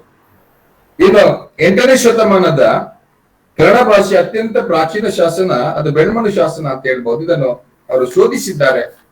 ಇನ್ನು ದೇವಸ್ಥಾನಗಳ ಬಗ್ಗೆ ಹೇಳುವುದಾದ್ರೆ, ತುಳುನಾಡಿನ ದೇವಸ್ಥಾನಗಳ ವಾಸ್ತುಶಿಲ್ಪವನ್ನು ತಲಸ್ಪರ್ಶಿಯಾಗಿ ಅಧ್ಯಯನ ಮಾಡಿಕೊಂಡಿದ್ದಾರೆ. ಹಾಗೆ ಅಧ್ಯಯನ ಮಾಡಿಕೊಂಡು ಅದನ್ನು 4 ವಿಭಾಗವಾಗಿ ವರ್ಗೀಕರಿಸಿದ್ದಾರೆ. ಅದು ಗಜಪ್ರಶ್ನ ದೇವಾಲಯಗಳು, ಉಡುಪಿ ಅನಂತೇಶ್ವರ ಇರ್ಬೋದು, ಚತುರಾಸ್ತ್ರ ದೇವಾಲಯಗಳು ಇರ್ಬೋದು, ದೀರ್ಘ ಚತುರಾಸ್ತ್ರ ಅಥವಾ ಆಯತಾಕಾರದ ದೇವಸ್ಥಾನಗಳು, ಕೊಳಲಿ ರಾಜೇಶ್ವರಿ ದೇವಸ್ಥಾನಗಳು ನೋಡಿ, ಮಂಡಲಾಕಾರದ ದೇವಸ್ಥಾನಗಳು, ಕೋಟದ ವಿಷ್ಣುಮೂರ್ತಿ ದೇವಸ್ಥಾನ. ಇನ್ನು ದೇವಸ್ಥಾನದ ಆಗಮಶಾಸ್ತ್ರದ ಪ್ರಕಾರ ಶಿಷ್ಟಾಚಾರಗಳನ್ನು, ಜನಸಾಮಾನ್ಯರ ಆಚರಣೆಗಳನ್ನು ಕೂಡ ಅವರು ದಾಖಲಿಸಿಕೊಂಡಿದ್ದಾರೆ. ಇನ್ನು ಮೂರ್ತಿ ಶಿಲ್ಪದ ಬಗ್ಗೆ ಅವರ ಬಗ್ಗೆ ಹೇಳುವುದಾದ್ರೆ, ಶೈವ, ಶಾಕ್ತ, ವೈಷ್ಣವ, ಜೈನ, ಬೌದ್ಧ ಧರ್ಮಗಳಿಗೆ ಜಾತಕ ಬರ್ತಾರೆ ಅಂತ ಹೇಳಿದ್ರು ತಪ್ಪಿಲ್ಲ. ಇನ್ನು ತುಳುನಾಡಿನ ದೇವತಾ ವಿಗ್ರಹಗಳನ್ನು ಅವರು 5 ವಿಭಾಗಗಳಾಗಿ ವರ್ಗೀಕರಿಸಿದ್ದಾರೆ. ಅದು ಬಾದಾಮಿ ಚಾಲುಕ್ಯರ ಕಾಲದ ಶೈಲಿ ಅಂತ ಹೇಳ್ಬಹುದು, 550ರಿಂದ 800. ಕಲ್ಯಾಣ ಚಾಲುಕ್ಯರ ಕಾಲದ 950, 2200. ಇನ್ನು ಹೊಯ್ಸಳ ಕಾಲದ್ದು 1100ರಿಂದ 1350. ವಿಜಯನಗರ ಕಾಲದ್ದು 1350ರಿಂದ 1600. ಇನ್ನು ಪಾಳೆಗಾರರ ಕಾಲದ 1650ರಿಂದ 1800 ಅಂತ ಹೇಳ್ಬಹುದು. ಇನ್ನು ನಾಣ್ಯಶಾಸ್ತ್ರದ ಬಗ್ಗೆ ಹೇಳುವುದಾದ್ರೆ, ನಾಣ್ಯಗಳ ಇತಿಹಾಸ ಅಧ್ಯಯನಕ್ಕೆ ಸಂಬಂಧಿಸಿದಂತೆ ಪಾಂಡ್ಯ ಗದ್ಯಾನ ಮತ್ತು ಹೇಳುವ ವಿಶಿಷ್ಟ ಪ್ರಕಾರದ ನಾಣ್ಯಗಳು ತುಳುನಾಡಿನಲ್ಲಿ ಚಲಾವಣೆಯಲ್ಲಿ ಇತ್ತು ಅಂತ ಹೇಳುವಂತ ವಿಚಾರವನ್ನು ಅವರು ಬಯಲಿಗೆಳೆದಿದ್ದಾರೆ. ಅದೇ ರೀತಿಯಲ್ಲಿ ಅಲುಪ ಕಾಲದ 2 ಪ್ರಮುಖ ಟಂಕಸಾಲೆಗಳನ್ನು ಅವರು ಗುರುತಿಸಿಕೊಂಡು ಅದರ ಬಗ್ಗೆ ಮಾಹಿತಿ ಕೊಟ್ಟಿದ್ದಾರೆ. ಅದು ಬಾರ್ಕೂರು ಇರ್ಬೋದು ಅಥವಾ ಮಂಗಳೂರು ಇರ್ಬೋದು. ಇನ್ನು ತುಳುನಾಡನ್ನು ಆಳಿದಂತ ಸಣ್ಣ ಮನೆತನಗಳು, ಅಳುಪರು ಇರ್ಬೋದು, ಬಂಗರ್ ಇರ್ಬೋದು, ಚೌಟ್ರು ಇರ್ಬೋದು, ತೊಳ ಇರ್ಬೋದು, ಬೈರರಸರು ಇರ್ಬೋದು, ಅಜಿಲರು ಇರ್ಬೋದು, ಸಾವಂತರು ಇರ್ಬೋದು, ಹೊನ್ನೆಕಂಬಳಿಯವರು ಇರ್ಬೋದು, ನಗರಿಯವರು ಇರ್ಬೋದು, ಸಾಳುವರು ರಾಜಮನೆತನಗಳ ಇತಿಹಾಸವನ್ನು ಅವರು ಪುನರ್ರಚಿಸುವಂತ ಒಂದು ಪ್ರಯತ್ನ ಮಾಡಿದ್ದಾರೆ. ಇನ್ನು ವಿಜಯನಗರ ಕಾಲಕ್ಕೆ ಸಂಬಂಧಪಟ್ಟಂತೆ ಅವರು ಆಡಳಿತ ವ್ಯವಸ್ಥೆ ಬಗ್ಗೆ ಮಾಹಿತಿ ಕೊಡ್ತಾರೆ. ಕೆಲಸ್ತರದಲ್ಲಿ ಆಡಳಿತ ವ್ಯವಸ್ಥೆ ಹೇಗಿತ್ತು ಅಂತ ಹೇಳುವುದರ ಬಗ್ಗೆ ಮಾಹಿತಿ ಕೊಡ್ತಾ ಹೇಳ್ತಾರೆ, ಕೆಲಸ್ತರದಲ್ಲಿ ಜನತಾ ಪ್ರಾತಿನಿಧ್ಯವನ್ನು ಕೂಡ ಗುರುತಿಸುವಂತ ಪ್ರಯತ್ನ ಮಾಡಿದ್ದಾರೆ ಅವರು. ಇಲ್ಲಿ ಸ್ಥಳೀಯ ಆಡಳಿತ ಹೀಗೆ ಕೆಲಸ ಮಾಡ್ತಾ ಇತ್ತು. ಸ್ಥಳೀಯ ಆಡಳಿತ ವ್ಯವಸ್ಥೆ ಅಂತ ಹೇಳಿದ್ರೆ ಅದು ನಾಡಿ ಇರ್ಬೋದು, ಗ್ರಾಮ ಸಭೆ ಇರ್ಬೋದು, ಗ್ರಾಮಾಡಳಿತದ ವಿವಿಧ ಅಧಿಕಾರಿಗಳು ಇರ್ಬೋದು, ಅಥವಾ ಪೌರಾಡಳಿತದ ಪ್ರಮುಖ ಏನೋ ವಿಚಾರಗಳಿರ್ಬೋದು. ಅದು ಬಾರ್ಕೂರು ಅಥವಾ ಮೂಡಬಿದ್ರೆ ಇರ್ಬೋದು. ಇದಕ್ಕೆ ಸಂಬಂಧಿಸಿದ ವಿಚಾರಗಳ ಬಗ್ಗೆ ಅವರು ಸಾಕಷ್ಟು ಮಾಹಿತಿ ಕೊಡ್ತಾರೆ. ಇನ್ನು ಅರ್ಥವ್ಯವಸ್ಥೆದ ಬಗ್ಗೆ ಹೇಳುವುದಾದ್ರೆ, ಅವರು ವ್ಯವಸಾಯದ ಬಗ್ಗೆ ಹೇಳ್ತಾರೆ, ಗದ್ದೆಗಳ ಬಗ್ಗೆ ಹೇಳ್ತಾರೆ, ಗದ್ದೆಗಳ ವರ್ಗೀಕರಣದ ಬಗ್ಗೆ ಹೇಳ್ತಾರೆ, ತೂಕದ ಬಗ್ಗೆ ಹೇಳ್ತಾರೆ, ಅಳತೆಯ ಬಗ್ಗೆ ಹೇಳ್ತಾರೆ, ವ್ಯಾಪಾರಿ ಸಂಘಟನೆಗಳ ಬಗ್ಗೆ ಹೇಳ್ತಿದ್ರು, ವಿದೇಶಿ ವ್ಯಾಪಾರದ ಬಗ್ಗೆ ಹೇಳ್ತಾರೆ ಅವರು. ಹಾಗೇನೆ ನಮ್ಮ ಈ ತುಳುನಾಡಿನಲ್ಲಿ ಆಳಿದ ಜನಾಂಗಗಳ ಬಗ್ಗೆ, ಬಳಿಗಳ ಬಗ್ಗೆ ಅವರು ಮಾಹಿತಿಯನ್ನು ಕೊಟ್ಟಿದ್ದಾರೆ. ಹಾಗೇನೆ ಮಂಗಳೂರು ಮತ್ತು ಬಾರ್ಕೂರು ರಾಜ್ಯದ ಬಗ್ಗೆ ಸಾಕಷ್ಟು ಮಾಹಿತಿಗಳು ಇದೆ. ಇನ್ನು ತುಳುನಾಡಿನ ಸಾಮಾಜಿಕ ಇತಿಹಾಸವನ್ನು ಸಾರುವಂತ ಶಾಸನಗಳಲ್ಲಿ ಬಳಿಗಳನ್ನು ಅಥವಾ ಗೋತ್ರಗಳನ್ನು ಅವರು ದಾಖಲಿಸಿಕೊಂಡಿದ್ದಾರೆ. ಉದಾಹರಣೆಗೆ ಅಳಿಯ ಸಂತಾನದ ಪದ್ಧತಿಯ ಕುರಿತು ಚರ್ಚೆ ನಡೀತದೆ. ಅವರ ಪ್ರಕಾರ ತುಳುನಾಡಿನ ಜನಜೀವನದ ವಿಕಾಸದಲ್ಲಿ 3 ವರ್ಗಗಳು ಪ್ರಧಾನ ಪಾತ್ರ ವಹಿಸಿದೆ ಅಂತ ಹೇಳ್ತಾರೆ. ಅದು ಬಿಲ್ಲವ ಮೊಗೆರ ಜಾತಿ ವರ್ಗ, ನಾಡವ ನಾಯರ್ ಜಾತಿ ವರ್ಗ, ಬ್ರಾಹ್ಮಣ ಮತ್ತು ಜೈನ ಜಾತಿ ವರ್ಗ ಅಂತ ಹೇಳಿ 3 ಪ್ರಧಾನ ವರ್ಗದ ಬಗ್ಗೆ ಅವರು ಮಾಹಿತಿಯನ್ನು ಕೊಡ್ತಾ ಹೋಗ್ತಾರೆ. ಇನ್ನು ದೇವಸ್ಥಾನಗಳ ನಿರ್ಮಾಣದ ಕುರಿತು ಹೇಳುವುದಾದ್ರೆ, ಡಾಕ್ಟರ್ ಕುಂಡಿಕಾಯಿ ಗಣಪತಿ ಭಟ್ ಸರ್ ಅವರು ಗುರುತಿಸಿರುವಂತೆ ಕ್ರಿಸ್ತಶಕ 7ನೇ ಶತಮಾನದಿಂದ ದೇವಸ್ಥಾನ ನಿರ್ಮಾಣದ ಪ್ರಕ್ರಿಯೆ ಪ್ರಾರಂಭಗೊಂಡಿತ್ತು ಅಂತ ಹೇಳ್ಬೋದು. ವಿಷ್ಣು ಆರಾಧನೆ ಶುರುವಾದದ್ದು 11ನೇ ಶತಮಾನದ ಅನಂತರವಷ್ಟೇ ಅಂತ ಅಲ್ಲಿ ಕಾಣಸಿಗುತ್ತೆ. ಇನ್ನು ತುಳುನಾಡಿನ ದೇವಾಲಯಗಳಲ್ಲಿ ವಿಷ್ಣುಮೂರ್ತಿ ಎಂದು ಆರಾಧಿಸಲ್ಪಡುವಂತ ಎಲ್ಲಾ ವಿಗ್ರಹಗಳು ಜನಾರ್ದನ ವಿಗ್ರಹಗಳು ಅಂತ. ಇನ್ನೊಂದು ಕ್ರಿಸ್ತಶಕ 14ನೇ ಶತಮಾನದ ನಂತರವಷ್ಟೇ ದೇವಸ್ಥಾನಗಳ ಮಾಡಿಗೆ ತಾಮ್ರದ ಹೊದಿಕೆಯನ್ನು ಹಾಕುವಂತ ಒಂದು ಪದ್ಧತಿ ಬಂದಿರಬೇಕು ಅಂತ ಹೇಳುವಂತದನ್ನು ಅವರು ಹೇಳ್ತಾರೆ. ಶಿವನನ್ನು ಆರಾಧಿಸುವಾಗ ಯಾವ ರೀತಿಯಲ್ಲಿ ಶಿವ ಈ ಪ್ರದೇಶದಲ್ಲಿ ಯಾವ ರೀತಿ ತನ್ನನ್ನು ಗುರುತಿಸಿಕೊಂಡ ಅಂತ ಹೇಳಿ ಶಿವನನ್ನು ಮಹಾಲಿಂಗ ಅಂತ ಗುರುತಿಸುವ ಸಂಪ್ರದಾಯ ಈ ಪ್ರದೇಶದಲ್ಲಿ ಪ್ರಚಲಿತವಾದದ್ದು ವೀರಶೈವರ ಪ್ರಭಾವದಿಂದ ಅಂತ ಹೇಳುವಂತ ಒಂದು ಮಾತನ್ನು ಹೇಳ್ತಾರೆ. ಇನ್ನು 1463 ಅನಂತರವಷ್ಟೇ ಈ ಸಂಪ್ರದಾಯ ಕಂಡು ಬಂದಿರಬೇಕು ಅಂತ ಹೇಳುವಂತ ಮಾತನ್ನು ಕೂಡ ಹೇಳ್ತಾರೆ. ಇನ್ನು ಕದ್ರಿಯ ಮಂಜುನಾಥ ದೇವಸ್ಥಾನದ ಬಗ್ಗೆ ಹೇಳುವಾಗ ಮೂಲತಃ ಈ ಕದ್ರಿ ಮಂಜುನಾಥ ದೇವಸ್ಥಾನ ಮತ್ಸ್ಯೇಂದ್ರನಾಥ ದೇಗುಲ ಅಂತ ಹೇಳುತ್ತಾ ಈಗ ಗರ್ಭಗುಡಿಯ ಹೊರಾಂಗಣದಲ್ಲಿ ಇರಿಸಲಾಗದ ಲೋಕೇಶ್ವರ ವಿಗ್ರಹ ದೇವಾಲಯದಲ್ಲಿ ಒಂದು ಕಾಲದಲ್ಲಿ ಆರಾಧಿಸಲ್ಪಡುತ್ತಿದ್ದಂತ ಒಂದು ಮೂಲ ವಿಗ್ರಹ ಅಂತ ಹೇಳುವಂತ ಮಾತನ್ನು ಕೂಡ ಹೇಳ್ತಾರೆ. ಇನ್ನು ಡಾಕ್ಟರ್ ಭಟ್ ಯಾಕೆ ಬಹಳ ನಮ್ಗೆ ಈ ಕಾಲದಲ್ಲೂ ಕೂಡ ಪ್ರಸ್ತುತರು ಅಂತ ಹೇಳಿದ್ರೆ ಒಬ್ಬ ಈಸ್ ಎ ಗ್ರೇಟ್ ರಿಸರ್ಚರ್, ಪಾರ್ ಎಕ್ಸಲೆನ್ಸ್ ಅಂತ ಹೇಳ್ಬಹುದು. ಯಾವುದೇ ರೀತಿಯ ಫಲಾಪೇಕ್ಷೆ ಇಲ್ಲದೆ ತನ್ನನ್ನು ತೊಡಗಿಸಿಕೊಂಡಂತ ಒಬ್ಬ ಮಹಾನ್ ವ್ಯಕ್ತಿ ಅಂತ ಹೇಳಿದ್ರು ತಪ್ಪಲ್ಲ. ಒಬ್ಬ ಒಳ್ಳೆ ಟೀಚರ್ ಅಂತ ಹೇಳಿದ್ರು ಅವರು. Another qualification but is about as A teacher ಅಂತ ಹೇಳ್ಬೋದು. ಇನ್ನೊಂದು ಬಹಳ ಇಂಪಾರ್ಟೆಂಟ್ ಅಂತ ಹೇಳಿದ್ರೆ ಆಸ್ ಎ ಹ್ಯೂಮನ್ ಬೀಯಿಂಗ್ ಒಬ್ಬ ವ್ಯಕ್ತಿ. ಕೆಲವು ಸಲ ಏನಾಗುತ್ತೆ ಅಂತ ಹೇಳಿದ್ರೆ ಒಬ್ಬ ವ್ಯಕ್ತಿ ಒಬ್ಬ ದೊಡ್ಡ ಏನೋ ನಾಲೆಜಬಲ್ ಪರ್ಸನ್ ಆಗಿರುವಾಗ ಒಂದು ಅಹಂಕಾರ ತಲೆಗೆ ಏರ್ತದೆ. ಬಟ್ ಯಾವತ್ತೂ ಕೂಡ ಆ ಒಂದು ಇದನ್ನು ತನ್ನ ತಲೆಗೆ ತಕೊಂಡೇ ಇಲ್ಲ. ಒಬ್ಬ ಆರ್ಡಿನರಿ ವ್ಯಕ್ತಿಯಾಗಲು ಕೆಲಸ ಮಾಡಿದ್ರು. ಒಬ್ಬ ಜನಸಾಮಾನ್ಯನಂತೆ ಬಾಳಿ ಬದುಕಿದಂತ ಒಬ್ಬ ವ್ಯಕ್ತಿ ಅಂತ ಹೇಳ್ಬೋದು. ಹಾಗಾಗಿ ಅವರು has left an indelible mark in the history of our South Kerala and also in the history of South India and also in the history of the nation ಅಂತ ಹೇಳಿದ್ರು ತಪ್ಪಲ್ಲ. Is a role model to all of us. So as teachers we have to follow the path taught by Dr. Gururaj Bhatt ಅಂತ ಹೇಳುವಂಥದ್ದು. He was sincere and hard worker. ಅವರ ಐಕನೋಗ್ರಫಿ ಬಗ್ಗೆ ಇರುವಂತ knowledge is amazing ಅಂತ ಹೇಳ್ಬಹುದು. ಉದಾಹರಣೆಗೆ ಹೇಳುವುದಾದ್ರೆ ಪ್ರತಿಯೊಬ್ಬರು ಕೂಡ ಅದನ್ನ ಇಗ್ನೋರ್ ಮಾಡುವಂತದ್ದು. ಜಂಬಾನಿಯಲ್ಲಿರುವಂತ ಒಂದು ವೆಸ್ಟರ್ನ್ ಚಾಲುಕ್ಯರಿಗೆ ಅದು ಕೂಡ ವಿನಾದಿತ್ಯ ಎರಡನೆಯ ವಿನಾದಿತ್ಯನಿಗೆ ಸಂಬಂಧಪಟ್ಟಂತ ಒಂದು ಸಾಗರದ ಸೊರಬ ತಾಲೂಕಲ್ಲಿ ಇರುವಂತ 7ನೇ ಶತಮಾನದ ಒಂದು ಶಾಸನವನ್ನು ತಕೊಂಡು ಹೇಳ್ತಾರೆ. ಚಿತ್ರವಾಹನ ಅಲುಪೇಂದ್ರ ಕದಮ ಮಂಡಲದ ಮೇಲೆ ಅಧಿಕಾರೂಢನಾಗಿದ್ದ ಅಂತ. ಅಲುಪರ ಎಂಬ್ಲಮ್ ಅಲ್ಲಿ ನಾವು ಎರಡು ಜೋಡಿ ಮೀನುಗಳನ್ನ ಕಾಣ್ತೇವೆ. ಆ ಜೋಡಿ ಮೀನುಗಳ ಎಂಬ್ಲಮ್ ಅಲ್ಲಿ ಕೂಡ ನಾವು ಕಾಣುವಂತದ್ದು. ಸೊ ಈ ರೀತಿಯಾಗಿ first time it reveals the subordination of the Alupas and also to the western Chalukyas. ಚಾಲುಕ್ಯರು ಅಲುಪರನ್ನು ಸೋಲಿಸಿ ಅವರ ಸಾಮಂತರಾಗಿ ಮಾಡಿಕೊಂಡಿದ್ರು, ಸಾಮಂತರೊಂದಿಗೆ ವೈವಾಹಿಕ ಸಂಬಂಧಗಳನ್ನು ಕುದುರಿಸಿಕೊಂಡಿದ್ರು ಅಂತ ಹೇಳುವಂತ ಮಾತುಗಳು ಸಿಗುತ್ತೆ ನಮ್ಗೆ. ಹಾಗಾಗಿ ಯಾವತ್ತು ನಾವು ಅಲುಪ ವಂಶದ ಬಗ್ಗೆ ಹೇಳುವಾಗ ಅಲುಪರು ಅತ್ಯಂತ ದೀರ್ಘಕಾಲವಾಗಿ ಆಳ್ವಿಕೆ ಮಾಡಿದಂತ ಒಂದು ಸಂತತಿ.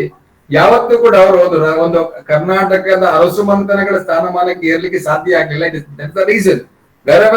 ಪ್ರತಿಯೊಂದು ಕಾಲಘಟ್ಟದಲ್ಲಿ ಬದಲಾದ ಪರಿಸ್ಥಿತಿಯಲ್ಲಿ ಅವರು ಬದಲಾದ ಪರಿಸ್ಥಿತಿಗಳಿಗೆ ಹೊಂದಾಣಿಕೆ ಮಾಡಿಕೊಂಡು ಹೋಗ್ತಾರೆ ವಿನ they did not try for achieving the status of the ರಾಜ್ಯ ಅರಸು ಮನೆತನಗಳ ಇದಕ್ಕೆ ಅವರು ಬರಲೇ ಇಲ್ಲ ಅಂತ ಹೇಳುವಂತದ್ದನ್ನು ಇಲ್ಲಿ ನಾವು ನೆನಪಿಸ್ಕೊಳ್ಬೇಕಾಗುತ್ತೆ.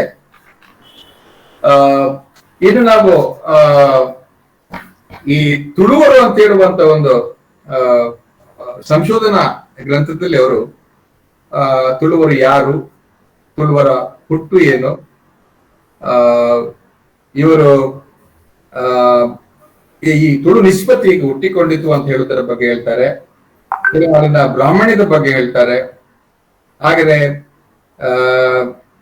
ಬ್ರಾಹ್ಮಣರ ವರ್ಗೀಕರಣದ ಬಗ್ಗೆ ಹೇಳ್ತಾರೆ. ಕುಲನಾಮಗಳ ಬಗ್ಗೆ ಸಾಕಷ್ಟು ಮಾಹಿತಿಯನ್ನು ಕೊಟ್ಟಿದ್ದಾರೆ. ಈಗ ನಾವು ತುಳುವ ನಿಷ್ಪತ್ತಿ ಬಗ್ಗೆ ಹೇಳುವುದಾದ್ರೆ ಅವರ ಪ್ರಕಾರವಾಗಿ ಲೆಕ್ಕೆಸಿರಿಯ ಶಾಸನದಲ್ಲಿ ಲೆಕ್ಕೆಸಿರಿಯ ಪಾರ್ಧನದಲ್ಲಿ ನಾವು ತುಳುವ ಬಗ್ಗೆ ಮಾಹಿತಿಯನ್ನು ಪಡೆಯುತ್ತೇವೆ ಅಂತ. ಇದೆಲ್ಲ ಓರಲ್ ಟ್ರೆಡಿಷನ್ಸ್ ಅಲ್ಲಿ ಇಲ್ಲಿ ಪಾರ್ಧನಗಳಲ್ಲಿ ನಾವು ತುಳುವರ ಬಗ್ಗೆ, ತುಳು ನಿಷ್ಪತ್ತಿ ಬಗ್ಗೆ, ಈ ತುಳು ಪದದ ಬಗ್ಗೆ ನಾವು ಕಾಣಬಹುದು ಅಂತ.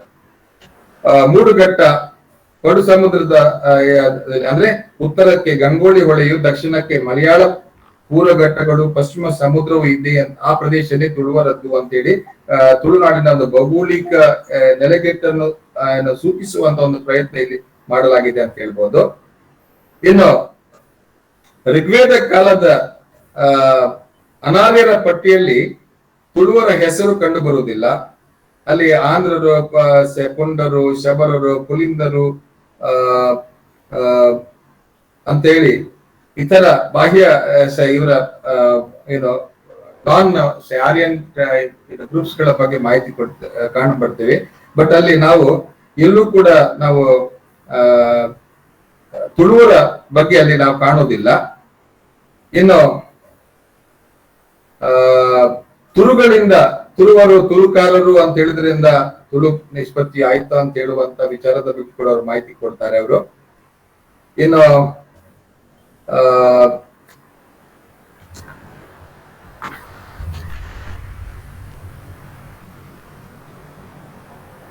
ಇನ್ನೊಂದು ಬಹಳ ಇಂಪಾರ್ಟೆಂಟ್ ವಿಚಾರ ಅಂತ ಹೇಳಿದ್ರೆ, ತುಳುವರ ಮೂಲವನ್ನು ಇದು ಮಾಡುವಾಗ ರಾಮಭೋಜ ನ ಬಗ್ಗೆ ಮಾಹಿತಿ ಬರ್ತದೆ.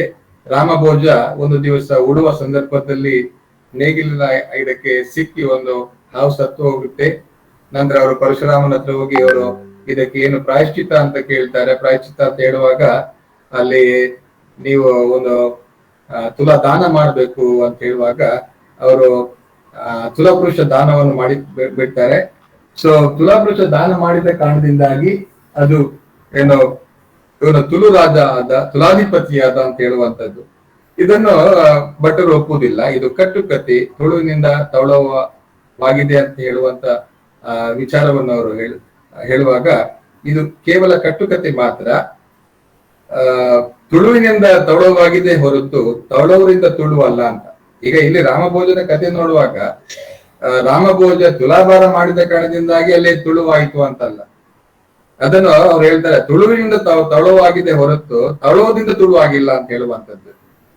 ಇನ್ನು ತುಳುಂಬ ಪೆರುಮಾಳ್ ತಮಿಳುನಾಡಿನಿಂದ ಬಂದ ಕಾರಣ ತುಳುಂಬ ಎಂಬ ಹೆಸರನ್ನು ಪಡ್ಕೊಂಡೇನೆ ಹೊರತು ಅದು ಏನು ತುಳುನಾಡು ತುಳುಂಬನಿಂದ ಬಂತು ಅಂತ ಹೇಳುವಂತ ಮಾತನ್ನು ಅವರು ಅಲಗಲಿದ್ದಾರೆ. ಆತನಿಂದ ತುಳು ಎಂಬ ಹೆಸರು ಈ ನಾಡಿಗೆ ಬಂದಿಲ್ಲ. ಬದಲಾಗಿ ಅವರು ತುಳುನಾಡನ್ನು ಆಳ್ವಿಕೆ ಮಾಡಿದ ಕಾರಣದಿಂದಾಗಿ ತುಳುಂಬ ಪೆರುಮಾಳು ಆಳ್ವಿಕೆ ಮಾಡಿದ ತುಳುನಾಡು ಅಂತ ಹೇಳುವಂಥದ್ದು. ಸೊ ಇನ್ನೊಂದು ಬಹಳ ಇಂಪಾರ್ಟೆಂಟ್, ತುಳು ಎಂಬ ಪದ ಅದು ಸಾಧು, ಕೋಮಲ, ನಮ್ರ, ವಿನಯ ಅಂತ ಹೇಳುವಂತ ಅರ್ಥ ಕೊಡುವಂಥದ್ದು ಅಂತ. ಕೆಲವರು ಅದನ್ನು ಹಲಸಿನ ಹಣ್ಣಿಗೆ ಹೋಲಿಕೆ ಮಾಡಿದ್ದು ಉಂಟು. ತುಳುವೆ ಫಲಕಾಯಿ ಅಂತ ಹೇಳ್ತೀವಿ ನಾವು. ಆದ್ರೆ ಈ ವಾದ ಸರಿಯಲ್ಲ ಅಂತ ಹೇಳುವಂತದ್ದನ್ನು ಅವರು ಹೇಳ್ತಾರೆ.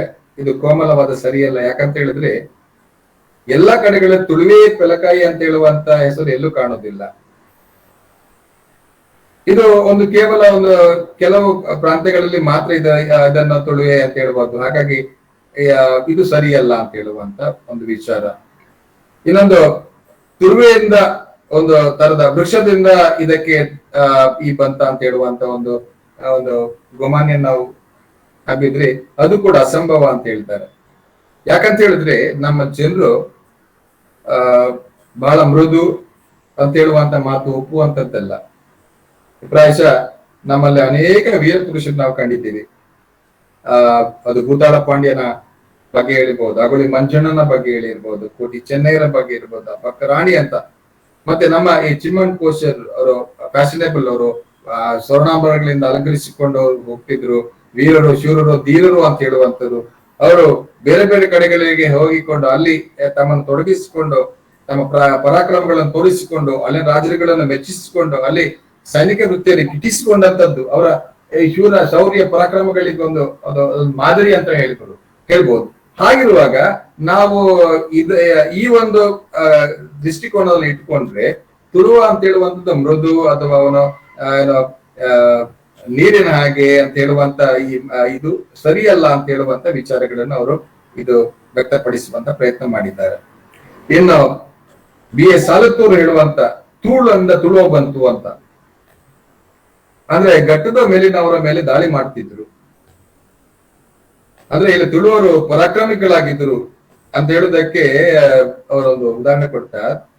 ತೂಳ್ ಇಸ್ ಜಸ್ಟ್ ಥ್ರೋ, ಫೈಟ್ ಅಂತ ಹೇಳಿ ಈಟಿಯನ್ನು ಬಚ್ಚಿಯನ್ನು ಬಿಸಾಕಿ ತನ್ನ ವೈರಿಯನ್ನು ಎದುರಿಸುವ ಪ್ರತಿಭಟಿಸುವಂತ ಒಂದು ಕಾಯಕವನ್ನು ತಮ್ಮದಾಗಿಸಿಕೊಂಡಂತ ಶೂರರು, ಧೀರರು, ಪರಾಕ್ರಮಿಗಳು ಅಂತ. ನೋಡಿ, ನಾವು ತುಳುನಾಡಿನ ಇತಿಹಾಸದಲ್ಲಿ ಅನೇಕ ಇದನ್ನು ಕಾಣ್ತೇವೆ ನಾವು. ಅಜಕಾಯಿ ದರ್ಪುಣಿ ಅಂತ ಹೇಳುವಂಥದ್ದು, ತಪ್ಪಂಗಾಯಿ ಬಗ್ಗೆ, ಅಂಬೋಡಿ ಜಾತ್ರೆ ಬಗ್ಗೆ, ಕೆಡ್ಡಸ ಬೋಂಟಿಯ ಬಗ್ಗೆ ಹೇಳ್ತೇವೆ ನಾವು. ಕೆಡ್ಡಸ ಬೋಂಟಿ ಅಂದ್ರೆ ಕೆಡ್ಡಸ ಸಂದರ್ಭದಲ್ಲಿ ಒಂದು ಬೇಟೆಗೆ ಹೋಗುವಂತದ್ದು, ಅವರ ಧೈರ್ಯ, ಸಾಹಸ, ಪರಾಕ್ರಮಗಳಿಗೆ ಅದು ಒಂದು ಮಾದರಿ ಅಂತ ಹೇಳ್ಬೋದು. ಇನ್ನು ತಮಿಳು ಸಾಹಿತ್ಯದಲ್ಲಿ ಬರುವ ತುಳುವಕ್ಕೆ ಉಲ್ಲೇಖನಗಳು ಇಲ್ಲ ಅಂತ ಹೇಳ್ತಾರೆ. ಇನ್ನು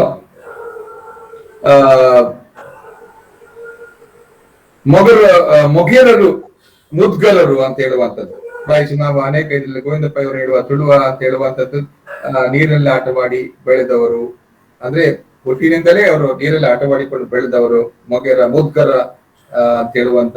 ಹಾಗಾದ್ರೆ ತುಳುವರು ಮತ್ತು ಮೊಗೇರರ ಪದಗಳು ಪರ್ಯಾಯ ಪದಗಳೇ ಅಂತ ಹೇಳುವಂತ ಒಂದು ಪ್ರಶ್ನಾರ್ಥ ಚಿಹ್ನೆಯನ್ನು ಅವರು ತರ್ತಾರೆ. ತುಳು ಎಂಬ ಪದವು ತುಳುವಿನ ಪರ್ಯಾಯವಾಗಿ ಬಂದಿರಬಹುದಾ? ಅಂದ್ರೆ ದನಕರುಗಳನ್ನು, ತುಳುಗಳನ್ನು ಕಾಯುವವರು, ಗೋಪಾಳ ವೃತ್ತಿ ಮಾಡ್ತಿರುವವರೇ ತುಳುವರು ಅಂತ ಹೇಳುವಂಥದ್ದು. ಇನ್ನೊಂದು ಈ ತುಳುನಾಡೆ ಅಥವಾ ಗೋರಾಷ್ಟ್ರ ಅಥವಾ ಗೋರಾಷ್ಟ್ರ ಮಂಡಲಗಳೇ ಏನು ತುಳುನಾಡ ಆಯ್ತಾ ಅಂತ ಹೇಳುವಂಥದ್ದು ಕೂಡ ಇನ್ನೊಂದು ಬಹಳ ಇಂಪಾರ್ಟೆಂಟ್ ಪ್ರಶ್ನೆ. ಈ ತುಳುಕಾರರು ಸಮಾಜದ ಬೆಳವಣಿಗೆಗೆ 3 ಹಂತಗಳಲ್ಲಿ ಅವರು ಸಹಕಾರಿಯಾಗ್ತಾರೆ. ಒಂದು, ಬೇಟೆಯಾಡುವ ಕಾಯಕ, ದನ ಕಾಯುವಂತ ಕಾಯಕ, ವ್ಯವಸಾಯದ ವಿವಿಧ ಹಂತಗಳಲ್ಲಿ ತಮ್ಮ ತೊಡಗಿಸಿಕೊಂಡಿರುವಂತದ್ದು. ಇವತ್ತು ನಮ್ಮ ನಾಡಿನ ಅನೇಕ ಊರುಗಳ ಹೆಸರುಗಳನ್ನು ನೀವು ನೋಡಿದ್ರೆ ಗೋಳರ ಹಾಗೂ ತುಳುಕಾರರ ಅಧಿಕೃತ ಸಾನ್ನಿಧ್ಯವನ್ನು ನಾವಿಲ್ಲಿ ಕಾಣ್ತೇವೆ.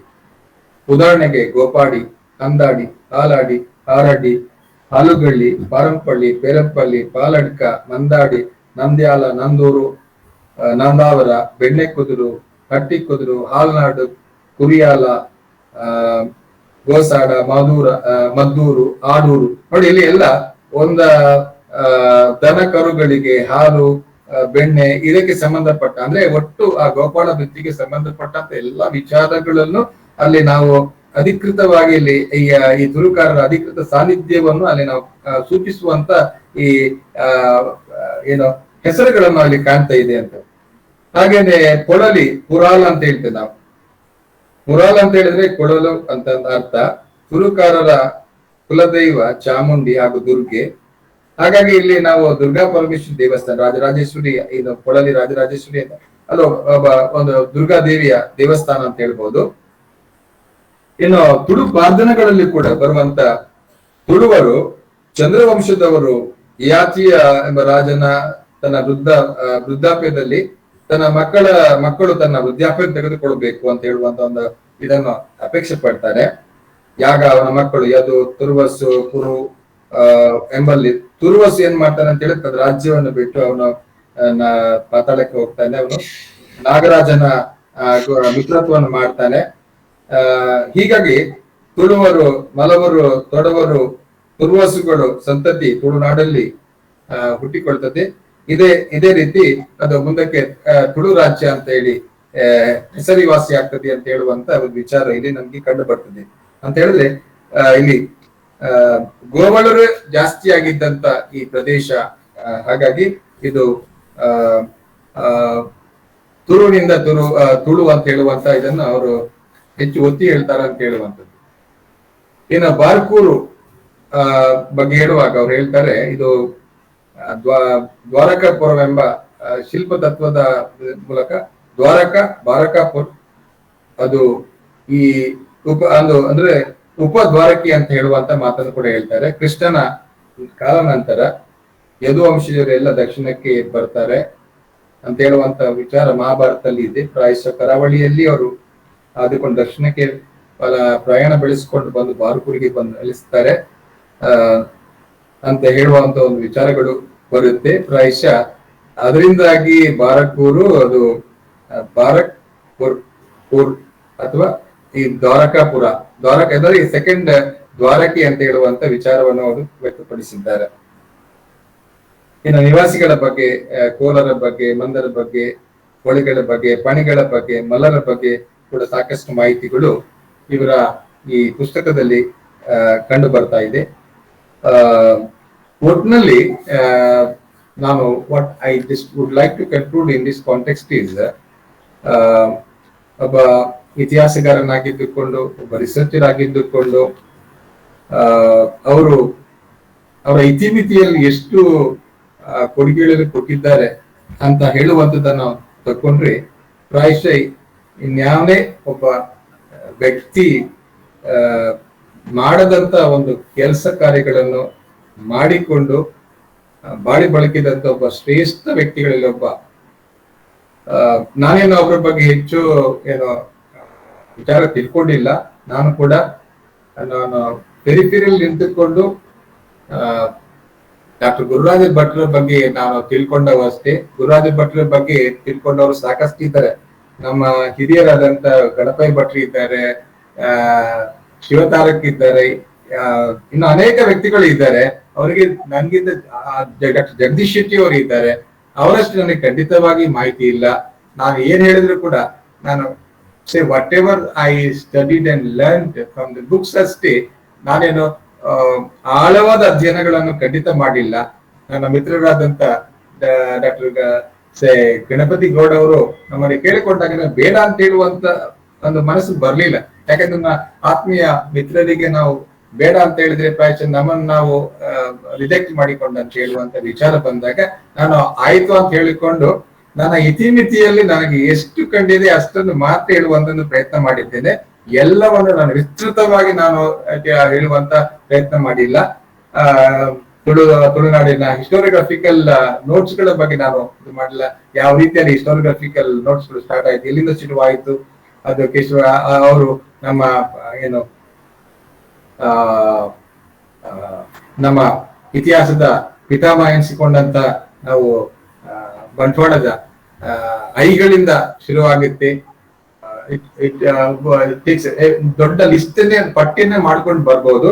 ಆ ಪಟ್ಟಿಗಳೆಲ್ಲ ಅತ್ಯಂತ ಒಂದು ಅನನ್ಯ ಒಂದು ರತ್ನವಾಗಿ, ಒಂದು ನಕ್ಷತ್ರವಾಗಿ ಮಿಂಚುತ್ತಿರುವಂತ ಒಬ್ಬ ನಿಖರತೆಯನ್ನು ಹೊಂದಿರುವಂತ ವ್ಯಕ್ತಿ ಅಂತ ಹೇಳಿದ್ರೆ ಅದು ಡಾಕ್ಟರ್ ಗುರುರಾಜ ಭಟ್. ಹಾಗಾಗಿ ಗುರುರಾಜ ಭಟ್ರ ಬಗ್ಗೆ ನೀವು ಹೇಳ್ತೀರಾ ಅಂತ ಕೇಳಿದ್ರೆ ಹಾಗೆ ಈ 10 ವೆಬಿನಾರ್ ಸೀರೀಸ್ ಗಳು ನಾನು ಏನು ಸೈಲೆಂಟ್ ಸ್ಪೆಕ್ಟೇಟರ್ ಆಗಿ ನಾನು ನೋಡ್ತಾ ಇದ್ದೆ. ನನಗಾಯ್ತು ಎಲ್ಲ ಏರಿಯಾಗಳನ್ನು ಕವರ್ ಮಾಡಿ ಆಗಿದ್ದೆ. ಇನ್ನು ಯಾವ ಕ್ಷೇತ್ರಗಳು ಬಾಕಿ ಉಳಿದಿದೆ ಅಂತ ಹೇಳುವಾಗ ಗಣಪತಿ ಗೌಡ್ರು ಹೇಳಿದ್ರು, ಸರ್ ನೀವು ಒಂದು ಇದ್ರ ಬಗ್ಗೆ ಹೇಳ್ಬೋದಾ ಅಂತ ಹೇಳಿದ್ರು ಗುರುರಾಜ ಭಟ್ರು. ಹಾಗಾದ್ರೆ ನನಗೆ ಇದಾಯ್ತು. ನಾನು ಅಟ್ಲೀಸ್ಟ್ ಯಾವುದು ಕ್ಷೇತ್ರ ಅಲ್ಲದಿದ್ರು ಕೂಡ ಒಂದು ಗುರುರಾಜ ಭಟ್ರ ಬಗ್ಗೆ ಒಂದು 4 ಮಾತಾಡಿದ್ರೆ ಅಟ್ಲೀಸ್ಟ್ ನಾವು ಒಂದು ಸಣ್ಣ ಅವರಿಗೆ ಸೇವೆ ಮಾಡಿದಾಗ ಆಯ್ತು ಅಂತ ಹೇಳುವಂತ ವಿಚಾರವನ್ನು ಮನಗಂಡು ನಾನು ಈ ವಿಚಾರದ ಬಗ್ಗೆ ನನಗೆ ಕಂಡಂತ 2 ಮಾತುಗಳನ್ನು ಹೇಳಿದ್ದೇನೆ. Thank you very much madam Anusuya Rai ಅವರಿಗೂ ಹಾಗೂ ಗಣಪತಿ ಗೌಡ ಅವರಿಗೂ ಅದನ್ನ ನಮಸ್ಕಾರಗಳನ್ನು ಹೇಳುತ್ತಾ ನನ್ನ ಮಾತನ್ನು ಮುಗಿಸ್ತಾ ಇದ್ದೇನೆ. ಜೈ ಹಿಂದ್, ಜೈ ಕರ್ನಾಟಕ. ಗುರುರಾಜ ಭಟ್ರವರು ಗುರುತಿಸಿರ್ತಕ್ಕಂಥ ತುಳುನಾಡಿನ ಭೌಗೋಳಿಕ ಗಡಿ ರೇಖೆ ಅಂತ ಹೇಳಿದ್ರೆ ಅದು ಗಂಗೊಳ್ಳಿಯಿಂದ ನಮ್ಮ ಕೇರಳದ ಗಡಿಯವರೆಗೆ ಅದನ್ನ ಗುರುತಿಸ್ತಕ್ಕಂಥದ್ದು. ಸೊ ಇವರು ಕೇವಲ ಭೌಗೋಳಿಕ ಹಿನ್ನೆಲೆಯಲ್ಲಿ ಗುರುತಿಸ್ತಾರೋ ಅಥವಾ ಭಾಷಾ ಗಡಿ ಹಿನ್ನೆಲೆಯಲ್ಲಿ ಗುರುತಿಸ್ತಾರೋ ಅನ್ನುವಂಥದ್ದು ಸ್ಪಷ್ಟತೆ ಇಲ್ಲ. ಸೊ ಯಾಕೆಂತ ಹೇಳಿದ್ರೆ ಭೌಗೋಳಿಕ ಹಿನ್ನೆಲೆ ಅನ್ನುವಂಥದ್ದನ್ನ ಅವರು ಗುರುತಿಸ್ಲಿಕ್ಕೆ ಹೋಗಿದ್ದೇ ಆಗಿದ್ರೆ ಬಹುಶಃ ಶಾಸನಗಳ ಮೂಲಕವಾಗಿ ಅವರು ಆಧಾರವಾಗಿ ಇಟ್ಕೊಂಡು ಅದನ್ನ ಹೇಳಿರ್ಬೋದೋ ಏನೋ ಅಂತ. ಆದ್ರೆ ವಾಸ್ತವಿಕವಾಗಿ ಗಂಗೊಳ್ಳಿಯಿಂದ ಏನು ಹೆಚ್ಚು ಕಡಿಮೆ ಕುಂದಾಪುರದವರೆಗಿನ ಭಾಗ ತುಳುನಾಡಿಗೆ ಸೇರಿತ್ತೇ, ಆದ್ರೆ ಸೇರಿದ್ದರೆ ಯಾವ ರೀತಿಯಲ್ಲಿ ಸೇರಿತ್ತು ಅನ್ನುವಂಥದ್ದು ಒಂದು ಪ್ರಶ್ನೆಯಾಗಿ ಉಳ್ಕೊಂಡಿದೆ ಇವತ್ತಿಗೂ ಕೂಡ. ಅದು ಹೇಗಿರ್ಬೋದು ಸರ್? ನೋಡಿ, ಭೌಗೋಳಿಕ ಅಂತ ಹೇಳುವಂತದ್ದು ಅಂದ್ರೆ ಈ ಪ್ರದೇಶದ ಒಳಗೆ ಇರುವಂತ ಹೆಚ್ಚಿನವರು ತುಳು ಭಾಷೆ ಮಾತಾಡ್ತಾ ಇದ್ರು ಅಂತ ಹೇಳುವಂತ ಒಂದು ಯಾಕಂತ ಹೇಳಿದ್ರೆ it is not because of that boundary. ಈಗ ಬೌಂಡ್ರಿಯಿಂದ ಎಲ್ಲವನ್ನು ನಿರ್ಧರಿಸಲಿಕ್ಕೆ ಆಗೋದಿಲ್ಲ. ಆ ರೀತಿಯಲ್ಲಿ ಹೇಳುದಾದ್ರೆ ನಮ್ಗೆ ಈಗ ಕೇರಳದ ಈಗ ಕಾಸರಗೋಡಿನ ಎಲ್ಲಾ ಪ್ರದೇಶಗಳಿಗೂ ಕರ್ನಾಟಕ ಅಂತ ಹೇಳುವಂತ ಒಂದು ಇದು ಇದೆ, ಒಂದು ಡಿಮಾಂಡ್ ಇದೆ. ಅದೇ ರೀತಿ ನಾವು ಬೆಳಗಾವಿ ಅಂತ ತಗೊಂಡ್ರೆ ಬೆಳಗಾವಿ ಕೂಡ ಅದು ಮಹಾರಾಷ್ಟ್ರದ ಅಂತ ಹೇಳುವಂತ ಡಿಮಾಂಡ್ ಮಾಡ್ತಾ ಹೋಗ್ತಾರೆ. ಅಂದ್ರೆ ಒಂದು ಸಾಂಸ್ಕೃತಿಕ ನೆಲಗಟ್ಟು ಒಂದಲ್ಲಿ ಇತ್ತು ಅಂತ. ನೆಲಗಟ್ಟು is very important. It's not just the ಏನು ಭಾಷೆ ಮಾತ್ರ ಅಲ್ಲ, ಸಾಂಸ್ಕೃತಿಕ ನೆಲಗಟ್ಟು ಕೂಡ ಅದರಲ್ಲಿ ಬಹಳ ಇಂಪಾರ್ಟೆಂಟ್ ಆಗುತ್ತೆ. ಆ ನೆಲಗಟ್ಟಲ್ಲಿ ತುಳು ಭಾಷೆ ಕೂಡ played A very major role ಅಂತ ಹೇಳ್ಬೋದು. ಹಾಗಾಗಿ ಗಂಗೊಳ್ಳಿಯಿಂದ ಅದು ಟು ದ ರಿವರ್ ವರೆಗಿನ ಪ್ರದೇಶ ಅಂತ ಹೇಳಿ ಪಾರ್ಧನಗಳಲ್ಲಿ ಕೂಡ ಅದನ್ನು ಸೂಚಿಸ್ತಾರೆ ಅವರು. ಇದು ರಕ್ತಸಿರಿ ಪಾರ್ಧನದಲ್ಲೇ ನಾವು ಕಾಣುವಂತ ಇದು ಅಂತ ಹೇಳಿದ್ರೆ ಅಲ್ಲಿ ಪಾರ್ಧನಗಳನ್ನು ಬರೆಯುವ ಇದು ಮಾಡುವವರು ಯಾರು? ಒಬ್ಬ ಆರ್ಡಿನರಿ ಅನಕ್ಷರಸ್ಥ. He is not A literate by ಅವನ ಓರಲ್ ಅಂತ ಹೇಳಿದ್ರೆ ಬೈ ಮೌತ್ ಟು ಮೌತ್ ಅಂತ ಹೇಳ್ತೀವಿ, word of mouth this will pass on. But ಇದನ್ನೆಲ್ಲ ಇವತ್ತು ದಾಖಲೀಕರಣ ಮಾಡಿದಾಗ ನಮ್ಗೆ ಅದರಲ್ಲಿ ಕಂಡು ಬರುವಂತ ಕೆಲವೊಂದು ಸಂಗತಿಗಳನ್ನು ನಾವು ಇಲ್ಲಿ ದಾಖಲೀಕರಣ ಮಾಡಿದಾಗ ಪ್ರಾಯಶಃ ಗುರುರಾಜ ಭಟ್ರು ಇರ್ಬೋದು, ಇನ್ನು ಅನೇಕ ವ್ಯಕ್ತಿಗಳು ಇರ್ಬೋದು, ಅವರು ಬರೆದಂತ ಇತಿಹಾಸದಲ್ಲಿ ಅವರು ಅದನ್ನು ಗುರುತಿಸಿಕೊಳ್ತಾರೆ. ಪ್ರಾಯಶಃ ಗುರುರಾಜ ಭಟ್ರು ಗುರುತಿಸಿದಂತ ಈ ಭೌಗೋಳಿಕ ಹಿನ್ನೆಲೆ ಮತ್ತು ಕೆ ವಿ ರಮೇಶ್ ಗುರುತಿಸಿಕೊಂಡ ಹಿನ್ನೆಲೆ ಇರ್ಬೋದು, ಅಥವಾ ಇನ್ನು ಗೋವಿಂದ ಪೈ ಅವರು ಇರ್ಬೋದು, ಐಗಡೆ ಇರ್ಬೋದು, ಇನ್ಯಾವೇ ಈ ತುಳುನಾಡಿಗೆ ಸಂಬಂಧಪಟ್ಟ ಇತಿಹಾಸ ಬರೆದಂತ ಎಲ್ಲಾ ವ್ಯಕ್ತಿಗಳನ್ನು ಕೇಶವ ಕೃಷ್ಣ ಕೊಡುವ ಇರ್ಬೋದು, ಅನೇಕ ವ್ಯಕ್ತಿಗಳು ಇದ್ದಾರೆ. ಇವರಿಗೆ there is no dispute as far this ಭೌಗೋಳಿಕ ಹಿನ್ನೆಲೆ ಬಗ್ಗೆ ಯಾರು ಅದರ ಡಿಸ್ಪ್ಯೂಟ್ ಮಾಡಿಲ್ಲ. ಹಾಗಾಗಿ ಇದು ಇವತ್ತು ಕೂಡ ಅದು ಪ್ರಚಲಿತದಿರುವಂತ ಒಂದು ವಿಚಾರ ಅಂತ ಹೇಳ್ಬೋದು. ಇನ್ನೊಂದು ಪ್ರಶ್ನೆ ಏನು ಅಂತ ಹೇಳಿದ್ರೆ, ಕದ್ರಿ ಮಂಜುನಾಥನ ಟೆಂಪಲ್ಗೆ ಮತ್ತು ನಾಥ ಸಂಪ್ರದಾಯಕ್ಕೆ ಸಂಬಂಧಪಟ್ಟಂತೆ ಅದೊಂದು ಬೌದ್ಧ ಕೇಂದ್ರ ಅನ್ನುವಂಥದ್ದು. ಗುರುರಾಜ ಭಟ್ಟರ ಸ್ಪಷ್ಟ ನಿಲುವು ಏನು ಸರ್ ಅದರಲ್ಲಿ? ನೋಡಿ, ಅದು ಆಕ್ಚುಲಿ ಬೌದ್ಧ ಧರ್ಮಕ್ಕೆ ಸಂಬಂಧಪಟ್ಟಂತ ತ್ರೈಲೋಕೇಶ್ವರ ಇದು ಅದರ ಏನು ವಿಗ್ರಹ ಶೈಲಿಯನ್ನು ಅವರು ಸ್ಟಡಿ ಮಾಡಿಕೊಂಡು ಬೌದ್ಧ ಧರ್ಮದ ಪ್ರಭಾವ ಅಂದ್ರೆ ಅಲ್ಲಿ ಏನ ಬೌದ್ಧರು ಹಿಂದೂಗಳ ವಿರೋಧಿಗಳು ಭೂತ ಅಂತ ಹೇಳುವಂತ ಆ ರೀತಿಯಲ್ಲಿ ಅವರನ್ನು ಏನೋ ಒಂದು ರೀತಿಯ ವಿಲನ್ಸ್ ಆಫ್ ಹಿಂದೂ ರಿಲಿಜನ್ ಅಂತ ಹೇಳುವಂತ ಒಂದು ಇದು ಬರುತ್ತೆ. ಪ್ರಾಯಶಃ ಅಲ್ಲಿ ನಾಥ ಪಂಥದವರ ಇದು ಆಗಮನ ಆಗುತ್ತೆ. ನಾಥ ಪಂಥದ ಆಗಮನ ಆದ ತಕ್ಷಣದಲ್ಲಿ ಅಲ್ಲಿ ಏನಾಗುತ್ತೆ ಅಂತ ಹೇಳಿದ್ರೆ ಇಲ್ಲಿ ಬೌದ್ಧ ಧರ್ಮದ ಅಲ್ಲಿ ಸಂಕೇತಗಳು ಎಲ್ಲ ಇದು ಅಳಿಸಿ ಹೋಗುತ್ತೆ. ಅದೇ ಹೇಳಿದೆಲ್ಲ ಅವ್ರು ಹೇಳುವ ಪ್ರಕಾರವಾಗಿ ಇದು ಒಂದು ಟೈಮ್ ಅಲ್ಲಿ ಏನೋ ಪೂಜೆಗೆ ಒಳಗಾಗಿದ್ದಂತ ತ್ರೈಲೋಕೇಶ್ವರ ಇವತ್ತು ಏನಾಗಿದ್ದಾನೆ, ಹೊರಾಂಗಣದಲ್ಲಿ ಅಲ್ಲಿ ಅವರು ನಿಂತಿದ್ದಾನೆ. ಒಳಗೆ ಮಂಜುನಾಥ ಸ್ವಾಮಿಯ ಅಲ್ಲಿ ವಿಗ್ರಹ ಒಳಗೆ ಸೇರ್ಕೊಂಡಿದೆ ಅಂತ ಹೇಳ್ತೀವಿ ನಾವು. ಸೊ ಮಂಜುನಾಥನ ಆರಾಧನೆ ಆಗುತ್ತೆ, ತ್ರೈಲೋಕೇಶ್ವರನಿಗೆ ಅಲ್ಲಿ ಏನು ಪೂಜೆ ಆಗ್ತಾ ಇಲ್ಲ. ಈಸ್ ಜಸ್ಟ್ ಅವನ ಉತ್ಸವ ಮೂರ್ತಿಗೆ ಅಲ್ಲಿ ಹೊರಗೆ ಇದ್ದಾನೆ, ಜಸ್ಟ್ ಎ ಮಾನ್ಯುಮೆಂಟ್, ಸ್ಟ್ಯಾಚ್ಯೂ ಆಗಿ ಅಷ್ಟೇ ಅಂತ. ಬಟ್ ಅವರ ಪ್ರಕಾರವಾಗಿ ದಿಸ್ ಇಸ್ ಒರಿಜಿನಲ್ ಏನು ಬೌದ್ಧ ಏನು centre of worship. Later it was converted into the centre of ನಾಥಕ ಇದು ಅಂತ. ಅಲ್ಲಿ ಗೋರಖ್ಪುರದಿಂದ ಬಂದ ನಾಥ ಇವರು ಏನು ಸಂತರು ಅವರು ಇಲ್ಲಿ ಬರ್ತಾರೆ. ದೆನ್ ಎಸ್ಟಾಬ್ಲಿಷ್ ದಿಯರ್ ಏನು ಬೇರೆ ಬೇರೆ ಶಾಖೆಗಳನ್ನು ಅವರು ಇಲ್ಲಿ ಕದ್ರಿಯಲ್ಲಿ ಮಂಗಳಾದೇವಿ ಏನು ವಿಟ್ಲದಲ್ಲಿ ಆ ರೀತಿಯಲ್ಲಿ ಮಾಡ್ಕೊಂಡು ಹೋಗ್ತಾರೆ. That became very popular in ಏನು ದಕ್ಷಿಣ ಕನ್ನಡ, ಏನು ಕದ್ರಿಯಲ್ಲಿ ತುಂಬಾ ಪಾಪ್ಯುಲರ್ ಆಗಿ ಬರ್ತದೆ. ಇವತ್ತು ಕೂಡ ಅಲ್ಲಿ ಏನು ಕದ್ರಿಯ ಜೋಗಿ ಮಠದ ಸನ್ಯಾಸಿ ಇದು ಇವತ್ತು ಅವರೇ ಮಹಾರಾಜ ಅಂತ ತಿಳಿಸ್ಕೊಳ್ತಾರೆ. ಏನೇ ಒಂದು ಉತ್ಸವ ಸಂದರ್ಭದಲ್ಲಿ ಲಕ್ಷದೀಪದಲ್ಲಿ ಅವರು ಮುಂದೆ ಬರ್ಬೇಕು. Still they have got the hold. So ಬೌದ್ಧರು ಹಿಂದೂ ವಿರೋಧಿಗಳು ಅಂತ ಹೇಳುವಂತ ಒಂದು ಇದಕ್ಕೆ ಅದು ಒಳಗಾಗಿರ್ಬೋದು ಅಂತ ಹೇಳ್ಬೋದು. ಬಟ್ ಅದನ್ನೇ ಬಿಟ್ರೆ ಬೇರೆ ಎಲ್ಲೂ ಕೂಡ ನಾವು ಬೌದ್ಧರ ಏನು ಅವರ ಎಕ್ಸಿಸ್ಟೆನ್ಸ್ ಬಗ್ಗೆ ಹೆಚ್ಚು ನಾವು ಮಾಹಿತಿಗಳನ್ನು ಕಾಣೋದಿಲ್ಲ. ನೋವೇರ್ ಇನ್ನ ಸೌತ್ ಕೇರಳನ್ ಹಿಸ್ಟ್ರಿ ನನ್ನ ಮಟ್ಟಿಗೆ ನಂಗೆ ಗೊತ್ತಿಲ್ಲ. ಇರ್ಬೋದು, ಇನ್ನು ಸ್ವಲ್ಪ ಇನ್ನು ಅದರ್ ಪಾರ್ಟ್ಸ್ ಇರ್ಬೋದು, ಆದ್ರೆ ಇಲ್ಲಿ ಜಾಸ್ತಿ ಅಂತ ನಾವು ಏನು ಕಾಣೋದಿಲ್ಲ. In followers even today we don't have much. ಬೌದ್ಧರ ಇನ್ಫ್ಲುಯೆನ್ಸ್ ಇಲ್ಲಿ ಕಾಣೋದೇ ಇಲ್ಲ. ಇವತ್ತೊಂದು ಟಿಪಿಕಲ್ ಒಂದು ಏನು ಮಂಜುನಾಥ ಶೈವ ಪ್ಲೇಸ್ ಆಫ್ ವರ್ಷಿಪ್ ನ ಇದು ನಿನ್ನೆ ಮೊನ್ನೆ ಅವರು ಮಾತಾಡುವಾಗಲೂ ಕೂಡ ಆಕ್ಚುಲಿ ದರ್ ವಾಸ್ ಒಂದು ಸ್ಟೋರಿ ಇದೆ ಅದಕ್ಕೆ. ಮಂಜುನಾಥನ ಇದನ್ನು ಇಲ್ಲಿಂದ ಧರ್ಮಸ್ಥಳ ಅಣ್ಣಪ್ಪ ಸ್ವಾಮಿ ಅವರು ಅಲ್ಲಿ ಕೊಂಡೋದ್ರು ಅಂತ ಹೇಳುವಂಥದ್ದು. It's the same actually. Annappa ಕೊಂಡೋಗ್ಲಿಕ್ಕೆ ಪ್ರಯತ್ನ ಪಡ್ತ, ಆದ್ರೆ ಇಲ್ಲಿ ಬಬ್ಬರಿ ಅಂತ ಹೇಳುವಂತ ದೇವಸ್ಥಾನ ಒಂದು ದೈವ ಅದ್ರ ನಡು ಜಗಳ ಆಗುತ್ತೆ. ಒಂದು ತುಂಡನ ಇಟ್ಕೊಂಡು ಅವ್ರು ಹೋಗುವಂತದ್ದು. Originally remained here only and one part was taken by Annappa Swami to Dharmasthala Kuduma ಅಂತ ಹೇಳ್ತೀವಿ. ಅಲ್ಲಿ ಹೋಗಿ ಅವ್ರು ಎಸ್ಟಾಬ್ಲಿಷ್ ಮಾಡ್ತಾರೆ. And that it became very famous as Dharmasthala Manjunatheshwara ಅಂತ ಹೇಳಿಕೊಂಡು ಆ ರೀತಿಯಲ್ಲಿ ಬೆಳೆಯುವಂಥದ್ದು ಅಂತ. ಹಾಗಾಗಿ ದರ್ ಇಸ್ ಅ ರಿಲೇಷನ್.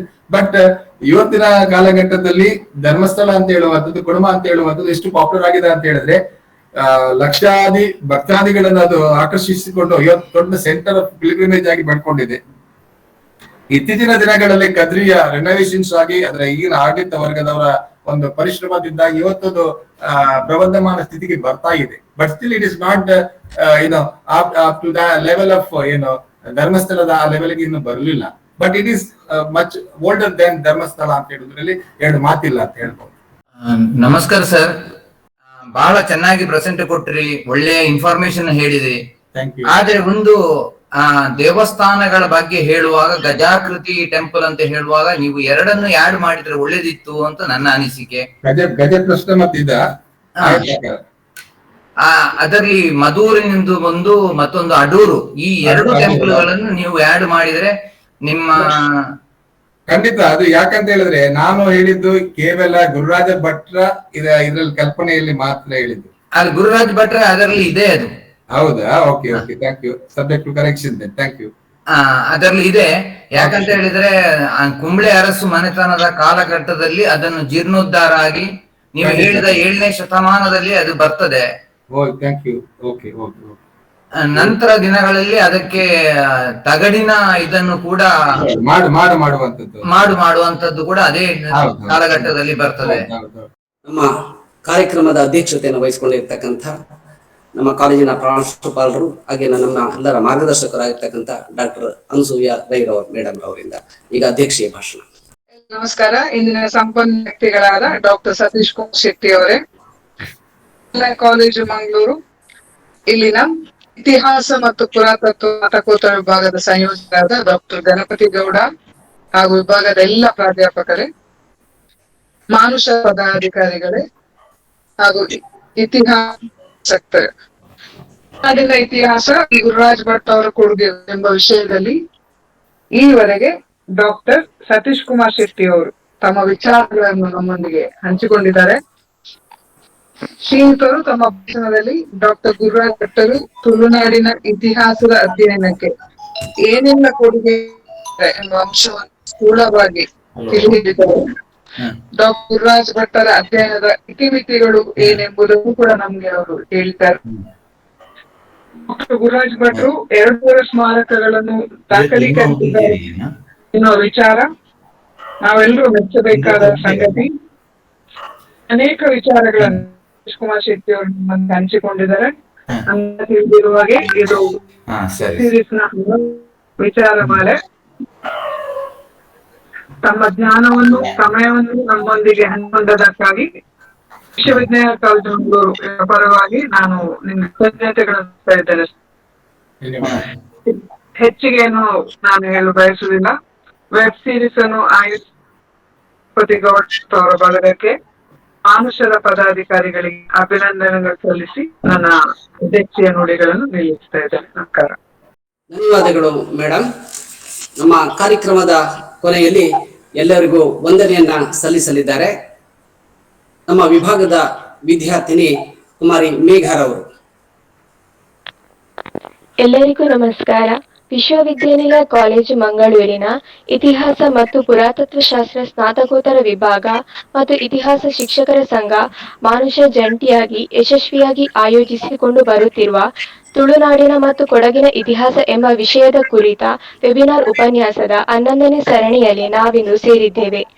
ತುಳುನಾಡಿನ ಇತಿಹಾಸ ಪಿ ಗುರುರಾಜ್ ಭಟ್ ಅವರ ಕೊಡುಗೆಗಳು ಎಂಬ ವಿಷಯದ ಕುರಿತಂತೆ ಸುವಿಸ್ತಾರವಾದ ಮಾಹಿತಿಯನ್ನು ನಮ್ಮ ಮುಂದಿಟ್ಟ ನಮ್ಮ ಈ ವೆಬಿನಾರ್ ಉಪನ್ಯಾಸಕ್ಕೆ ಸಂಪನ್ಮೂಲ ವ್ಯಕ್ತಿಯಾಗಿ ಆಗಮಿಸಿದ ಡಾಕ್ಟರ್ ಸತೀಶ್ ಕುಮಾರ್ ಶೆಟ್ಟಿ ಪಿ, ಪ್ರಾಂಶುಪಾಲರು, ಬೆಸೆಂಟ್ ಮಹಿಳಾ ಕಾಲೇಜು ಮಂಗಳೂರು, ಇವರಿಗೆ ಕಾಲೇಜಿನ ಪರವಾಗಿ ಹಾಗೂ ನಮ್ಮ ವಿಭಾಗದ ಪರವಾಗಿ ಹೃತ್ಪೂರ್ವಕ ಧನ್ಯವಾದಗಳನ್ನು ಸಲ್ಲಿಸುತ್ತಿದ್ದೇನೆ. ಧನ್ಯವಾದಗಳು. ಹಾಗೆಯೇ ಈ ವೆಬಿನಾರ್ ಉಪನ್ಯಾಸದ ಅಧ್ಯಕ್ಷತೆಯನ್ನು ವಹಿಸಿದ ಹಾಗೂ ನಮ್ಮೆಲ್ಲಾ ಕಾರ್ಯಕ್ರಮಗಳಿಗೂ ಬೆನ್ನೆಲುಬಾಗಿ ಪ್ರೋತ್ಸಾಹಿಸುತ್ತಿರುವ ನಮ್ಮ ಕಾಲೇಜಿನ ಗೌರವಾನ್ವಿತ ಪ್ರಾಂಶುಪಾಲರಾದ ಡಾಕ್ಟರ್ ಅನಸೂಯ ರೈ ಮೇಡಂ, ನಿಮಗೂ ತುಂಬು ಹೃದಯದ ಧನ್ಯವಾದಗಳು. ವೆಬಿನಾರ್ ಉಪನ್ಯಾಸ ಕಾರ್ಯಕ್ರಮ ಯಶಸ್ವಿಯಾಗಲು ಕಾರಣೀಕರ್ತರಾದ ವಿಶ್ವವಿದ್ಯಾನಿಲಯ ಕಾಲೇಜು ಮಂಗಳೂರು, ನಮ್ಮ ಇತಿಹಾಸ ಮತ್ತು ಪುರಾತತ್ವ ಶಾಸ್ತ್ರ ವಿಭಾಗದ ಸಂಯೋಜಕರು ಡಾಕ್ಟರ್ ಗಣಪತಿ ಗೌಡ ಸರ್, ನಿಮಗೂ ಧನ್ಯವಾದಗಳು. ಅದೇ ರೀತಿ ವಿಭಾಗದ ಎಲ್ಲಾ ಅಧ್ಯಾಪಕರಿಗಳಿಗೂ ಕೃತಜ್ಞತೆಗಳನ್ನು ಸಲ್ಲಿಸುತ್ತಿದ್ದೇನೆ. ನಮ್ಮ ಈ ಕಾರ್ಯಕ್ರಮಕ್ಕೆ ತಾಂತ್ರಿಕ ಸಹಕಾರ ನೀಡುತ್ತಿರುವ ಡಾಕ್ಟರ್ ಸಿದ್ದರಾಜು ಸರ್, ಸಸ್ಯಶಾಸ್ತ್ರ ವಿಭಾಗ, ನಿಮಗೂ ವಂದನೆಗಳು. ನಮ್ಮ ಈ ಕಾರ್ಯಕ್ರಮವನ್ನು ಯೂಟ್ಯೂಬ್ನಲ್ಲಿ ಪ್ರಸಾರ ಮಾಡುತ್ತಿರುವ ಪ್ರಸಾದ್ ಸರ್, ಪತ್ರಿಕೋದ್ಯಮ ವಿಭಾಗ, ನಿಮಗೂ ಧನ್ಯವಾದಗಳು. ಹಾಗೆಯೇ ಉಪನ್ಯಾಸ ಕಾರ್ಯಕ್ರಮದಲ್ಲಿ ಭಾಗವಹಿಸಿದ ಎಲ್ಲಾ ವಿದ್ಯಾರ್ಥಿನಿಯರಿಗೂ ಹಾಗೂ ದಕ್ಷಿಣ ಕನ್ನಡ ಜಿಲ್ಲೆಯ ಇತರ ಕಾಲೇಜಿನ ಉಪನ್ಯಾಸಕರು ಹಾಗೂ ವಿದ್ಯಾರ್ಥಿಗಳಿಗೂ, ನಮ್ಮ ಕಾಲೇಜಿನ ಇತರ ವಿಭಾಗಗಳ ಅಧ್ಯಾಪಕರಿಗೂ, ಅದೇ ರೀತಿಯಲ್ಲಿ ಕಾರ್ಯಕ್ರಮದ ಅಂತ್ಯ ಯಶಸ್ವಿಯಾಗಿ ಮೂಡಿಬರಲು ಪ್ರತ್ಯಕ್ಷ ಮತ್ತು ಪರೋಕ್ಷವಾಗಿ ಸಹಕರಿಸಿದ ಎಲ್ಲರಿಗೂ ಹೃತ್ಪೂರ್ವಕ ಧನ್ಯವಾದಗಳನ್ನು ಹೇಳುತ್ತಾ ನನ್ನ ಧನ್ಯವಾದ ಭಾಷಣವನ್ನು ಕೊನೆಗೊಳಿಸುತ್ತಿದ್ದೇನೆ. ಅವಕಾಶಕ್ಕಾಗಿ ವಂದನೆಗಳು. ಧನ್ಯವಾದಗಳು ಮೇಘ, ನಿಮಗೂ ಸಹ ತಮಗೆಲ್ಲರಿಗೂ ಮತ್ತೊಮ್ಮೆ ಧನ್ಯವಾದಗಳು.